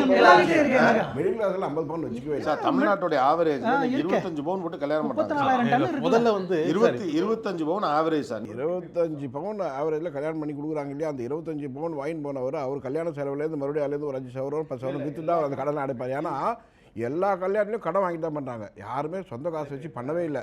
மேக்ஸிமம் ஊருங்கள்லாம் இதான் நடக்குது. சார் அது நடக்குது. நம்ம சைக்காலஜியில் தங்கத்தை விற்கிறதே கிடையாது சார். நான் என்ன சொன்னேன், மனசுக்குள்ளார விற்கிற எண்ணமே கிடையாது. ஏன் பிரேக் பண்ணக்கூடாதுன்னு கேட்குறேன். இந்த சைக்காலஜியை, இது நல்ல தாட். இந்த சைக்காலஜி ரேஷனலாக திங்க் பண்ணணும். அதுதானே கேட்குறேன். இப்போ விற்கிறதுங்கிறது ரேஷனல் தாட்டா இல்லை? இப்போ கொஞ்சம் போட்டு சும்மா இருக்காரு ஒரு 20 இல்லை நீங்க ஒரு இல்லை இதை கேட்டுட்டு அதுக்கு அப்புறமா வித்துட்டான்னா ஏறினா நம்மளுக்கு ஃபினான்ஷியல் எக்ஸ்பர்ட்ஸ் எங்களை மாதிரி திட்டுக்கு பயப்படாத ஆளா வாங்க. ஏன்னா உங்களை நம்புறோம்ல. அப்ப நீங்க வந்து ஒருவேளை திட்டுவானு. சார் நான் ஒரு பொருள் வாங்கிட்டேன் 100 ரூபாய்க்கு, என்னோட அளவுகள் தெரியும், அடுத்த 100 ரூபா வந்தா எனக்கு போதுங்கிற மனநிலை இருங்க. இப்போ அடுத்த அச்சேதிரிக்கு இன்னும் கொஞ்சம் போகும், அடுத்த அச்சேதிரிக்கு போகும் வந்தா இது பேராசை. உனக்கு 100 ரூபா போட்டு இல்லை, உனக்கு எவ்வளவு வேணும், 100 ரூபா வந்துருச்சுல, கெட் அவுட் ஃப்ரம் தேர். அந்த வரணுங்கிற அந்த அளவு பாருங்க, இன்னும் கொஞ்சம் ஏறிட்டா இன்னும் கொஞ்சம் ஏறிட்டா, இது எங்க சார் பேராசை? எதுக்கு பேராசை? இல்ல சார், முதல்ல எல்லா பொருளுமே அடிப்படை வந்து லா ஆஃப் டிமாண்ட் தான். ஒரு பொருளுக்கு டிமாண்ட் இருக்கிற வரைக்கும் அந்த பொருளோட விலை ஏறிக்கிட்டே தான் இருக்க போகுது. இப்போ கேள்வி என்னன்னா, இந்த டிமாண்ட் இப்போ செயற்கையா இருக்கா இல்ல இயற்கையா இயற்கையா நடக்குதா அப்படிங்கிறது தான் சார். இது வந்து உலகத்துடைய சுழற்சி, பொருளாதாரம் எல்லாத்தையும் சேர்ந்து இது. இல்ல நான் சொல்லுறேன், கேள்வி நான் புரிஞ்சுக்கிட்டேன் உங்க கேள்வி புரிஞ்சு. இதனுடைய விலை உயர்வு வந்துட்டு இயற்கையா செயற்கையான்னு கேக்குறீங்க. இதனுடைய தேவை கரெக்ட்டுங்களா? இல்ல சார், இப்போ ரொம்ப simple sir. Central bank gold வாங்கிச்சு உண்மை, அவன் நேத்துல வாங்கல சார். நான் என்ன சொல்ல வரேன், உலகத்தில் இருக்கிற அவ்வளோ சென்ட்ரல் பேங்க்ஸும் கோல்டு வாங்கி ரிசர்வ், அதாவது அவங்க முடிச்சிடல. இல்லை முதல்ல அவங்ககிட்ட இருந்த ரிசர்வ் மொத்தமே டாலராக இருக்கிறது எல்லாமே கோல்டாக மாற்றுறாங்க. அதே மாதிரி அந்தந்த கண்ட்ரியில் இருக்கிற ட்ரெஷரியும் மாற்றுறாங்க. இது எல்லாமே மறுபடியும் வராது, வெளியே வராது. ஏன்னா ஒன்ஸ் ஒரு தடவை உள்ள மீதி பாருங்கள், இன்வெஸ்டார் இருந்ததுன்னா கோல்டு இருந்தால் மறுபடியும் மார்க்கெட்டுக்கு வரும், அதனால் ரேட் ஃபால் ஆகும். இதில் ஃபால் ஆகிறதுக்கு வாய்ப்புகள் மிக குறைவு. ஏன்னா இன்வெஸ்ட் பண்ணவங்க எல்லாமே பார்த்தீங்கன்னா ஒன் சைடடாக இருக்குது. மறுபடியும் இந்த கோல்டு மார்க்கெட்டுக்கு வராது. இவ்வளோதான் அதோட ப்ரொடக்ஷன், இவ்வளோதான் இருக்குது. உலகத்தில் சேஃபான இன்வெஸ்ட்மெண்ட் அப்படிங்கிற ஒரு பொருளே கிடையாது. ஈவன் கவர்மெண்ட் பாண்ட்ஸ் உட்பட. நீங்கள் கவர்மெண்ட் பாண்ட்ஸே பார்த்தீங்கன்னா இன்னைக்கு இதில் கோல்டு இருக்குங்க. ஏன் இருக்குன்னா உலகத்தில் இருக்க அவ்வளோ பேங்க்ஸும் அதான் நம்பி இருக்கு. அவ்வளோ கோல்டை டிஃபெண்ட் பண்ணுறீங்க, ரைட்டு. ஃபர்ஸ்ட் ஆஃப் ஆல் கேள்வி என்னன்னா, மக்கள் கோல்டு வந்து எல்லாத்துக்கும் சேஃபு எல்லாம் ஓகே. சேஃபான இன்வெஸ்ட்மெண்ட் அப்படிங்கிற ஒரு கேட்டகரி எங்கேயுமே இல்லை. ஈவன் கவர்மெண்ட் பாண்ட்ஸ் ஃபெயில் ஆனது கூட நம்ம பார்த்துருக்கோம். ஈவன் 2022 ரஷ்யா பை பண்ண முடியாதுன்னு கூட பார்த்துருக்கோம். ஸ்டாக்கு, கோல்டு எல்லாமே ரிஸ்க்கு. இந்த கோல்டு எப்போ ரிஸ்கா மாறும் அப்படிங்கிறது மக்களுக்கு தெரியணும்ல. அப்பதான் நம்ம வெளியே வருவோம். எந்த பாயிண்ட்ல இந்த கோல்டு வச்சிருக்கிறது ரிஸ்க் அப்படிங்கிற ஒரு கேள்வி இருக்குல்ல, அது வந்து லா ஆஃப் டிமாண்ட் அடிப்படையை வச்சு தானே வருது. அதுதான் சார் மனநிலை. அதாவது இப்போ சார் சொன்னார்ல ப்ராஃபிட் புக்கிங் எனக்கு போதும், லா ஆஃப் டிமாண்ட் இல்லை சார். அவர் சொன்னார்ல 100 ரூபா வந்துச்சு, 100 ரூபா நான் கிடச்சிட்டேன், ஐ எம் ஹாப்பி, நான் வெளியேறிட்டேன். அந்த மாதிரி மனநிலையில் இருந்தால் எல்லாமே ஓகே. அதுக்கப்புறம் இந்த 4 வருஷத்தில் இப்போ சார் சொன்ன மாதிரி ஏறின மாதிரி இன்னும் பல மடங்கு ஏறிச்சுன்னு வச்சுங்க, உங்களையும் என்ன திட்டி தீர்த்துருவான். இல்லை, அது அவருக்கு புரியணும்ல. இப்போ முதல்ல ஒரு பொருளோட விலை ஏறுது, என் மனநிலை ஓகே, இந்த மனநிலையெல்லாம் ஓகே. நான் 100 ரூபா வந்தால் எனக்கு போதும், நான் விற்கிறேன் வாங்குறேன், இதெல்லாமே ஓகே. ஆனால் ஒரு பொருள் அடிப்படையில் டிமாண்ட் அடிப்படையை வச்சு தான் ஒரு பொருளோட விலை ஏறுது, இறங்குது, எல்லாமே நடக்குது. அப்போது இந்த பொருளுக்கு இவ்வளோ டிமாண்ட் இருக்குது, இப்போ இந்த பொருள் இவ்வளோ விலை வரைக்கும் போகணும் அப்படிங்கிற ஏதோ ஒரு கணக்கு இருக்கணும்ல. ஆமாம், ஓகே. அப்போ இந்த டிமாண்ட் அதுதான் இல்லை. ஏன்னா இந்த அது இல்லாததுனால தான் இந்த கேள்வி எழுது. இது சில தனிநபர்கள் முடிவு செய்து அல்லது இந்த உலகத்துடைய பொருளாதாரத்தை இயக்கக்கூடிய சில தலைகள்லாம் முடிவு செஞ்சு நடக்கிற ஒரு செயற்கை ஏற்பாடா, இல்லை இயற்கையாகவே இது நடந்திருக்குன்னா இயற்கையாகவே இது அடுத்து என்ன நடக்குங்கிறது நமக்கு தெரியணும்ல சார். இங்கே ரெண்டு அவர் ஒரு கான்ஸ்பிரசி தான் கேட்குறாரு. அதாவது எந்த பொருளுக்கும் வந்து 2 விதமான டிமாண்ட் இருக்குது. ஒன்று வந்து ஷார்ட் டேர்ம் டிமாண்ட், இன்னொன்று long term demand. Long term outlook for gold is very strong. Long term அவுட்லுக்கில் எந்த டவுட்டுமே கிடையாது. கோல்டு ஏறும், ரொம்ப ஏறும், யார் வேணால் சொல்லலாம். ஷார்ட் டேர்மில் ஏறும். ஏன் அப்படி சொல்கிறோம்னா, இப்போ யாரெல்லாம் உள்ளே போயிருக்காங்கன்னு நமக்கு தெரியாது. எவ்வளோ டெம்பரரி மணி, எவ்வளோ ஸ்பெக்குலேட்டிவ் மணி, இதில் எல்லாம் இன்வெஸ்ட்மெண்ட் மணி இல்லை. இப்போ எனக்கு தெரிஞ்சு உங்களை நிறைய பேர் கேட்டிருப்பாங்க, இவங்கள கேட்டிருப்பாங்க. என்ன கேட்டவங்க 5 கோடிக்கு தங்கம் வாங்க ரெடியாக இருந்தாங்க.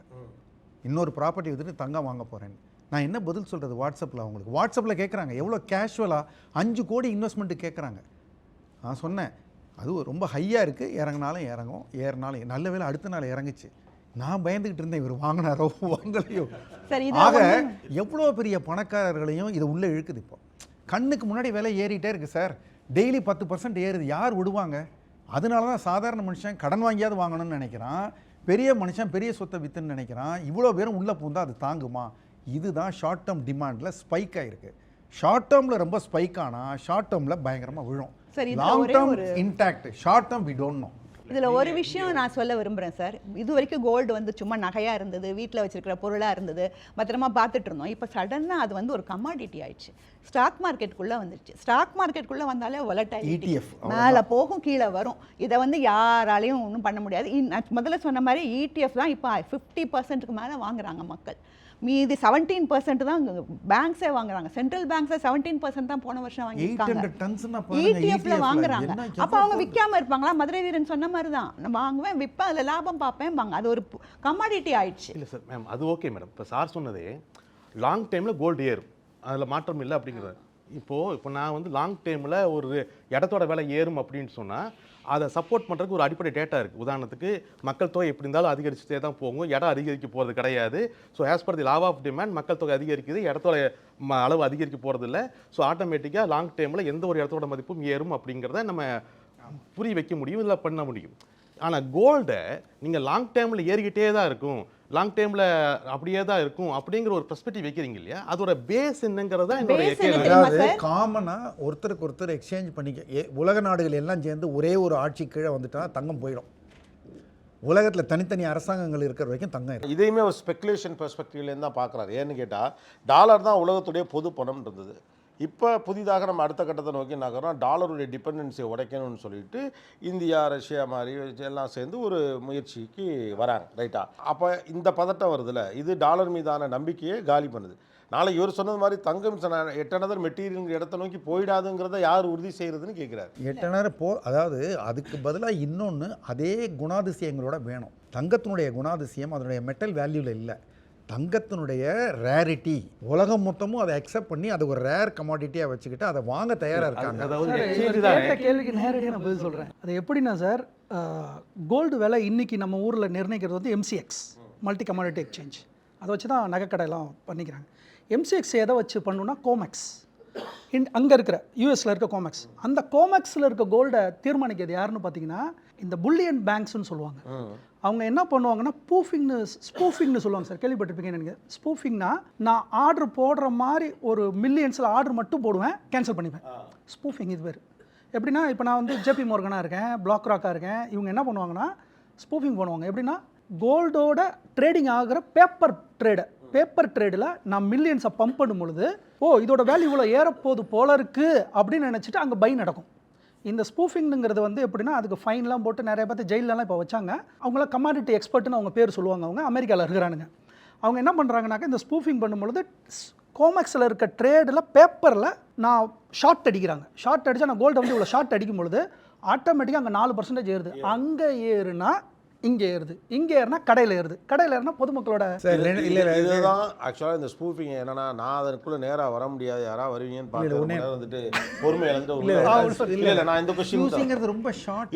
இல்லை சார், அவங்களால பர்மனெண்டா விலையை ஸ்பூஃபால இறக்க முடியாது, ஏற்ற முடியாது. இதோட அடிப்படை பிலாசபி தான் நம்ம தெரிஞ்சுக்க விரும்புகிறோம். என்னன்னா, நகையினுடைய விலை ஏறுவது அல்லது தங்கத்தின் விலை ஏறுவது செயற்கையானதா இயற்கையானதாங்கிறது, அதை தான் நான் வேற ஒரு லாங்குவேஜில் சொன்னேன். அந்த 10 தலைகள் முக்கியமானவங்க சேர்ந்து முடிவு பண்ணுறாங்களான்னு நான் சொன்னது JP Morgan அவங்க சொந்தக்காரன் தாயப்பிள்ளையை தான் சொன்னேன். இப்போது ஒரு ஸ்பூஃபிங்கில் வந்து நான் $multi billion அடித்தேன்னு வச்சுக்கோங்களேன், ஆட்டோமேட்டிக்காக 4% மினிமம் ஏறும். கோல்டில் 4% ஏறினாலே பதட்டம் வந்துடும், கடன்னு எல்லோரும் பர்ச்சேஸ் பண்ணுவோம். அப்போ எல்லாம் அதிகமாக வாங்க அவர் சொன்ன லா ஆஃப் டிமாண்ட் வந்துடும், அதிகமான பேர் வாங்க ஆரம்பிச்சிடுவாங்க. கண்ணாப்புனான்னு ஒன்று ஏறுது அப்படின்னா அது ஆர்டிஃபிஷியலாக தானே இருக்குங்கிற சந்தேகம் எழுவது எல்லாருக்குமே இயல்பாக வரும், ஓரளவு புரிந்து எல்லாருக்குமே வரும். அப்போ இதை நம்ம எப்படி புரிஞ்சுக்கிறது? ஏன்னா ஆர்டிஃபிஷியலாக ஏறுதுன்னா இந்த ஸ்பூஃபிங் ரிட்டர்ன் அடிச்சிச்சுன்னு வச்சுங்களேன், தட தானே இறங்கிடும். அப்போ இது இயற்கையாக ஒரு ஸ்பெகுலேஷன் மார்க்கெட்டை எப்படி வேணாலும் நான் அதோட அல்காரிதத்தை யாராலையும் கணிக்க முடியாது. அப்போ இந்த ஸ்பெகுலேஷன் மார்க்கெட்டுக்குள்ளே இப்போ நடந்துட்டு இருக்க இந்த ரேலிங்கிறது சில பேரால் புஷ் பண்ணப்படக்கூடிய ஸ்பூஃபிங்காக இல்லை இயற்கையாக நடக்குதா, இவ்வளவு தான். இது வந்து இப்போ உள்ள சூழ்நிலை உலகத்தில் ஏற்படக்கூடிய வார் எல்லாம் ஒன்றாயிடுச்சு சார். இப்போ வந்து ட்ரம்ப்போட problem, Russia problem, China problem, அதாவது அது அங்கிட்டு ஒரு பக்கம் நடக்குது, இங்கிட்டு ஒரு பக்கம் நடக்குது, இதனால தான் நடக்குது அப்படிங்கிறத கணிக்கிறதுக்கெல்லாம் நம்மளால் முடியாது. நான் ஒன்று சொன்னால் நீங்கள் வந்து ஆச்சரியப்படுவீங்க. மேபி மதுரை வீரன் இந்த லைனுக்கு ஓரளவு அக்செப்ட் பண்ணுவார்னு நினைக்கிறேன். மக்களுக்கு கான்ஸ்பிரசி ரொம்ப தகவல்கள்னால ரொம்ப கான்ஸ்பிரசியாக திங்க் பண்ண ஆரம்பிக்கிறாங்க. வாரலாமே கூட மாடர்ன் டே ஸ்பூஃபிங்கிற சந்தேகமே இருக்கு. இப்போ இல்ல அது உண்மை சார் இந்த வாரலாமே கூட மாடர்ன் டே ஸ்பூஃபிங் அப்படிங்கிற சந்தேகம்லாம் இருக்குது. இப்போ நாங்கள் அந்த அளவுக்கு, ஏன்னா சார் நீங்கள்லாம் கிலோவில் டீல் பண்ணுறவர், நாங்கள் கிராமில் டீல் பண்ணுறவங்க, எங்களுக்கு 1 கிராம் போனாலே எல்லா சந்தேகமும் போடுவோம், ரைட்டு தானே? அப்போது எல்லாத்தையுமே அதை நான் வந்து இன்றைக்கி இந்த டேர்ம் வரைக்கும் வந்துட்டாங்க, it's a modern day spoofing அப்படின்னு. ஏன்னா 4 நாள் பேப்பரில் வருது, அதுக்கப்புறம் என்ன நடக்குதுன்னே தெரில. அவன் பாட்டுக்கு படிச்சுக்கிட்டு இருக்கானுங்க, வேலையை பார்க்குறானுங்க. அப்போ என்னப்பா நடக்குதுன்னு தெரில.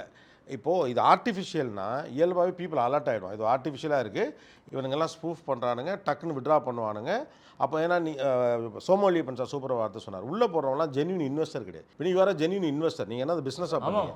ஸ்பெகுலேஷன் மார்க்கெட்டு ஆர்டிஃபிஷியலாக உள்ளே வர இந்த ஏலம் கேட்பாங்க ஊரில் பார்த்தீங்களா, 4 பேரை கூட்டிடுவாங்க, அவன் ஏற்றி விட்டு போயிடுவான், இவன் எந்திரிச்சு போயிடுவான், அவன் தான் ஹீரோ, ரைட்டு தானே? இப்போ வாங்கினவன்லாம் இதாகிடும், கூட்டி கழிச்சு பாரு, கணக்கு சரியா இருக்கு, கணக்கு தப்பாக வருது. அதான் சார் பிரச்சனை இப்போ.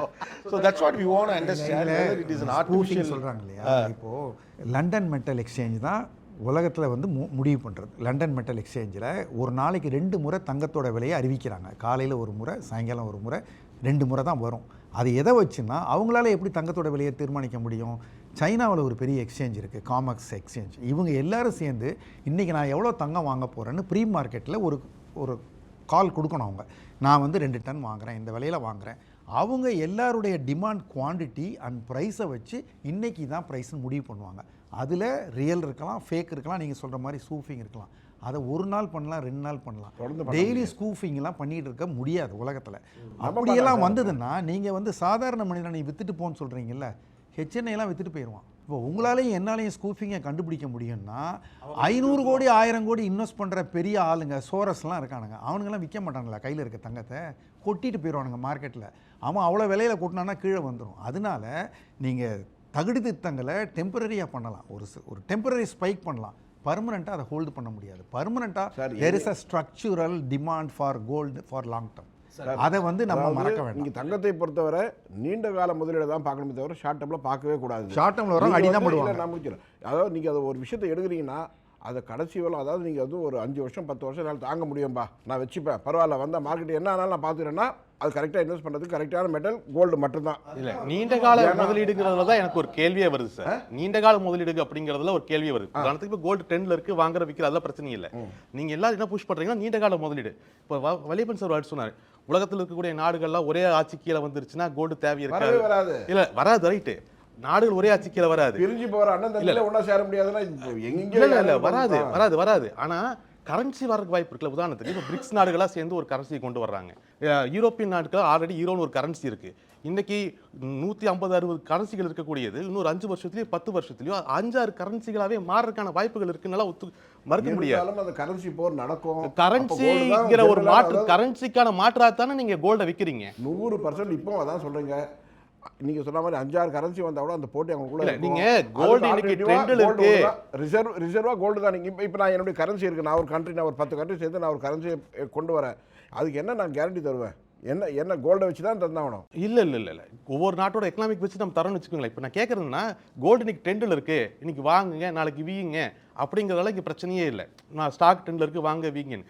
ஆனால் நீங்கள் இது சர்வலோக நிவாரணி மாதிரி 100 வருஷத்துக்கு இல்லை 50 வருஷத்துக்கு கோல்டு அப்படியே தான் இருக்குன்னு ஒரு விஷயத்தை முன்வைக்கிறோம்ல, அதுக்கான அடிப்படை டேட்டாவே ஒன்றும் புரிய மாட்டேங்குது. அவர் சாதாரண கேள்வியாக கேட்குறேன், அவ்வளோதான். வேண்டாம். ஃபர்ஸ்ட் ஆரம்பிச்சுப்போ அவர் ஒரு விஷயத்த சொன்னார், இது வந்து பல தலைமுறை தள்ளி போய் பாருங்கன்ற மாதிரி ஒரு வார்த்தையை சொன்னார். இல்ல, பின்னாடி போக வேண்டாம் சார், பின்னாடி போக வேண்டாம். அதோட ஹிஸ்டரியை பாருங்க, அதுல இருந்தானே எடுக்கும். இப்போ நீங்க பாருங்க, நீ முன்ன போய் பார்க்க முடியாது, பின்னால என்ன நடக்குதுன்னு பார்க்கலாம் இல்லையா? இல்லை, ஆக்சுவலாக பின்னால் இருக்கிற ரெக்கார்ட்ஸை வச்சு இப்போ நடக்கிறத கணிக்க முடியலைங்கிறது தான் இங்கே இருக்க சவாலே.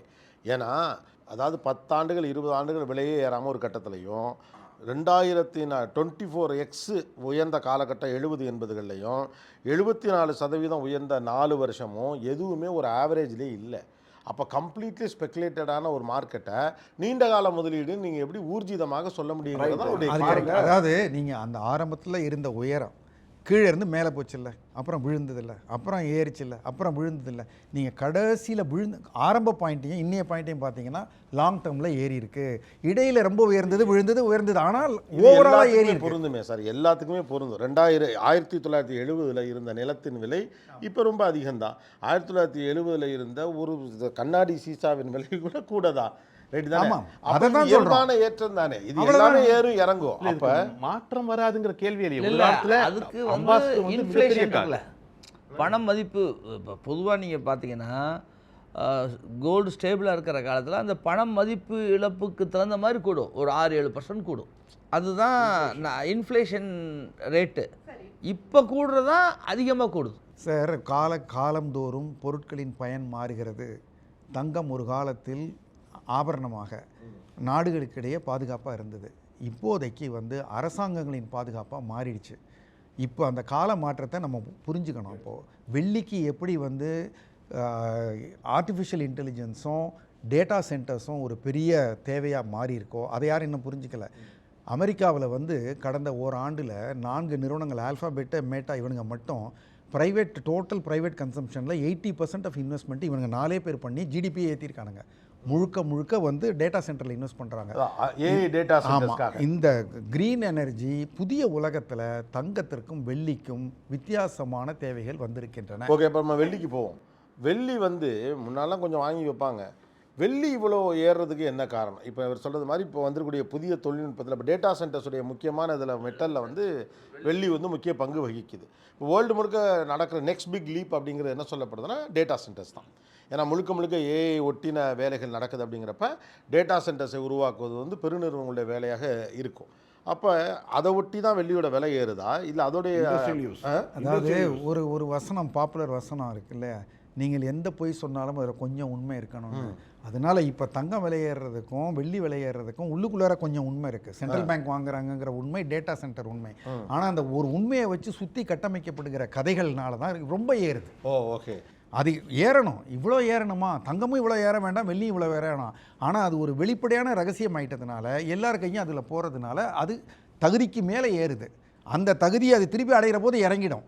ஆனால் அது தகுதி முன்னைய விட இப்போ அதிகமாக தான் இருக்குது. ஆக்சுவலாக வெள்ளியினுடைய தேவை இப்போ இண்டஸ்ட்ரியலாக கூட இருக்குது. அது ரியாலிட்டி தான். ஆமாம். இப்போ குறைஞ்சபட்சம் இப்படி வருவான், தங்கம் வாங்குறது இப்போ கதைக்காகாதுங்கிற மாதிரி ஆகிப்போச்சு. மிடில் கிளாஸே தங்கம் வாங்குறது சிரமம்னு ஆகிப்போச்சு. அப்போ அவங்க வேறு எதுலையா ஒன்று இன்வெஸ்ட் பண்ணணும். வெள்ளி நம்பகத்தகுந்த ஒரு இன்வெஸ்ட்மெண்ட்டாக? இல்லை சார், வெள்ளி வந்து முதலீடாகவே இருக்க வாய்ப்பு இல்லை. ஏன்னா அது ஒரு இண்டஸ்ட்ரியல் டிமாண்டு. நம்ம எப்படி வெங்காயம் அன்றைக்கி வந்து இல்லை, அதனால் வெங்காய விலை ஏறிக்குச்சு. இப்போ வந்து உலகத்தில் வந்து இப்போ கோல்டு நம்ம மைன் பண்ணுறோம், சில்வர் மைன் பண்ண முடியாது. அது காப்பர், லெட்டு இதெல்லாம் உருக்கி எடுத்து அதில் வர பை ப்ராடக்ட்டு. சூப்பர் கண்டக்டிவிட்டியாக இருக்கிற வேர்ல்டுலேயே ஃபஸ்ட்டு சூப்பர் கண்டக்டிவிட்டி ஒரு பொருளை கடத்துதல், இந்த அணுவை கடத்துதல் இருக்குது, அதில் சில்வர் தான் ஃபஸ்ட்டில் இருக்குது. அதனால தான் அவங்க சிப்பில் யூஸ் பண்ணுறாங்க, காரில் யூஸ் பண்ணுறாங்க. ஒரு கார் செய்கிறதுக்கு 21 கிராம் தேவைப்படுது. இந்த சோலார் பேனல் ஃபுல்லாகவே சில்வர் தான் தேவைப்படுது. அந்த டேட்டா சென்டரில் தேவைப்படுது. அப்போது ஒரு வருடத்துக்கு 800 மில்லியன் தேவைப்படுது. அவங்களுக்கு டன்னில் தேவைப்படுறது அந்த வெள்ளி தேவைப்படுது. ஆனால் டெஃபிசிட் ஆகிடுச்சு. ஏன்னா மெக்சிகோ வந்து பண்ணலை, சைனா வந்து பிளாக் பண்ணிட்டான். ஏன்னா சைனா என்ன நினைக்கிறான்னா, நான் உனக்கு வெள்ளியை கொடுத்து நீ சிப்பை போட்டு தயாரிக்கிறதுக்கு நான் ஏன் உனக்கு கொடுக்கணும், என்னோட ஏற்றுமதியை கட் பண்ணுறான் அப்படின்னு சொல்லி அவன் பிளாக் பண்ணிட்டான். மெக்சிகோவால் கொடுக்க முடியல. இந்த 2 நாடு தான் 80% கொடுக்குது. இப்போ இல்லைன்னு தெரிஞ்சோடனே டிமாண்ட் இருக்குது, சப்ளை இல்லை. அது தெரிஞ்சுக்கிட்டு என்ன பண்ணிடுச்சு, சில்வர் விலை ஏறுது. அதில் நம்ம பொதுமக்கள் என்ன நினைக்கிறாங்க, ஸ்பெக்குலேட்டிவாக இது ஏறும் போல இருக்கு, இதில் ஏறி போயிட்டு மங்காத்தை அடிச்சுட்டு போய் ஜெயிச்சுட்டு வந்துடலான்ட்டு வர்றாங்க. அது போகிறாங்க. ஆனால் அது தவறு சார், அது வேண்டாம். அப்போ ஆனால் இந்த மாதிரியான வார்த்தைகள் முன்வைக்கப்படுறது எப்படி பார்க்குறீங்க? அது நெக்ஸ்ட் கோல்டு சில்வர், அப்புறம் காப்பர், இதெல்லாம் தான் நெக்ஸ்ட் கோல்டுன்னு சொல்லப்படுறது. ஒன்றினுடைய விலை அதிகமாக உயர்வதே அதற்கு ஆபத்தாக முடியும்னு ஒரு ஸ்டேட்மெண்ட் இருக்குது. வெள்ளி இவ்வளோ விலை உயர்ந்துட்டா அதை தயாரிக்கிறவங்கெல்லாம் வெள்ளிக்கு மாற்றுக்கு போயிடுவாங்க. இப்போ நிறைய R&D நடக்கும். வெள்ளியை விட்டுட்டு வேறு எதை வச்சுட்டா கண்டக்ஷன் பண்ணலான்னு. அப்படி வந்துருச்சுன்னா வெள்ளி தொப்புன்னு விழும். ஓகே, அப்போ ஆனால் தங்கத்துக்கான பொருளுக்கான மாற்று வர்றது ரொம்ப கடினம். ஆனால் வெள்ளிக்கான மாற்று வருவது சுலபம். ரீசெண்டாக தங்கத்துக்கு கூட மாற்று கண்டுபிடிக்கிறதுக்கு நம்ம அந்த காலத்துலேருந்தே தேடிட்டு தான் இருக்காங்க. சித்தர்கள்லாம் கூட பண்ணாங்கன்னு நம்ம கேள்விப்படுறோம், ரசவாதம்லாம் பண்ணாங்கன்னு. இப்போ என்ன சொல்கிறாங்க, ஆல்மோஸ்ட் கண்டுபிடிச்சிட்டோம். ஆனால் என்னென்னா நிறைய உற்பத்தி பண்ண முடியல, கொஞ்சமாக பண்ண முடியுது. நாங்கள் போடுற செலவுக்கு கிடைக்கிற தங்கம் ரொம்ப கம்மியாக இருக்குது. But still we will try. இன்னும் கூட இப்போ செயற்கையாக உருவாக்கப்படுகிற வைரம் ஒன்று இருக்குல்ல, இல்லை அதுவே வெற்றி அடையலை பெருசாக. ஏன்னா மக்களுக்கு வந்து வைரங்கிறதே ப்ரெஸ்டீஜியஸ் கனெக்ட். இப்போ தங்கத்தில் இருக்கக்கூடிய ட்ராப்பும் அதுதான், அதோடைய அட்வான்டேஜும் அதுதான். அதுக்கு ஒரு இமோஷனல் வேல்யூ இருக்குது. அது சரியாக பொருளாதார ரீதியாக பார்க்குறப்ப அந்த இமோஷனல் வலையில் வெளியில் தான் வரணுங்கிறதெல்லாம் தனி. ஆனால் இப்போ ஆர்டிஃபிஷியலாக உருவாக்கப்படக்கூடிய தங்கம் இருக்குல்ல, அது தங்கத்துடைய மதிப்பை அடைய முடியுமா என்ன? அப்படி ஒரு சாத்தியம் இருக்கா என்ன? சார் அப்படிதான் சொல்றாங்க சார். அதாவது ரெண்டுக்கும் எந்த டிஃபரன்ஸும் இல்லையா? ஏயுன்னு ஒரு இல்லை நீங்கள் வைரத்தில் போய் பார்த்தீங்கன்னா வைரத்தை விட அது நல்லா இருக்கும். நீங்கள் ஏடிக்கல் நீங்கள் வாங்க திருச்சியில் சிந்தாமணி போயிட்டு இறங்கினோம்னா வைரம்லாம் சும்மாங்கிற மாதிரி இருக்கும். ஏடிக்கல்லாம் நாங்களாம் எடுத்து விளையாடுவோம்.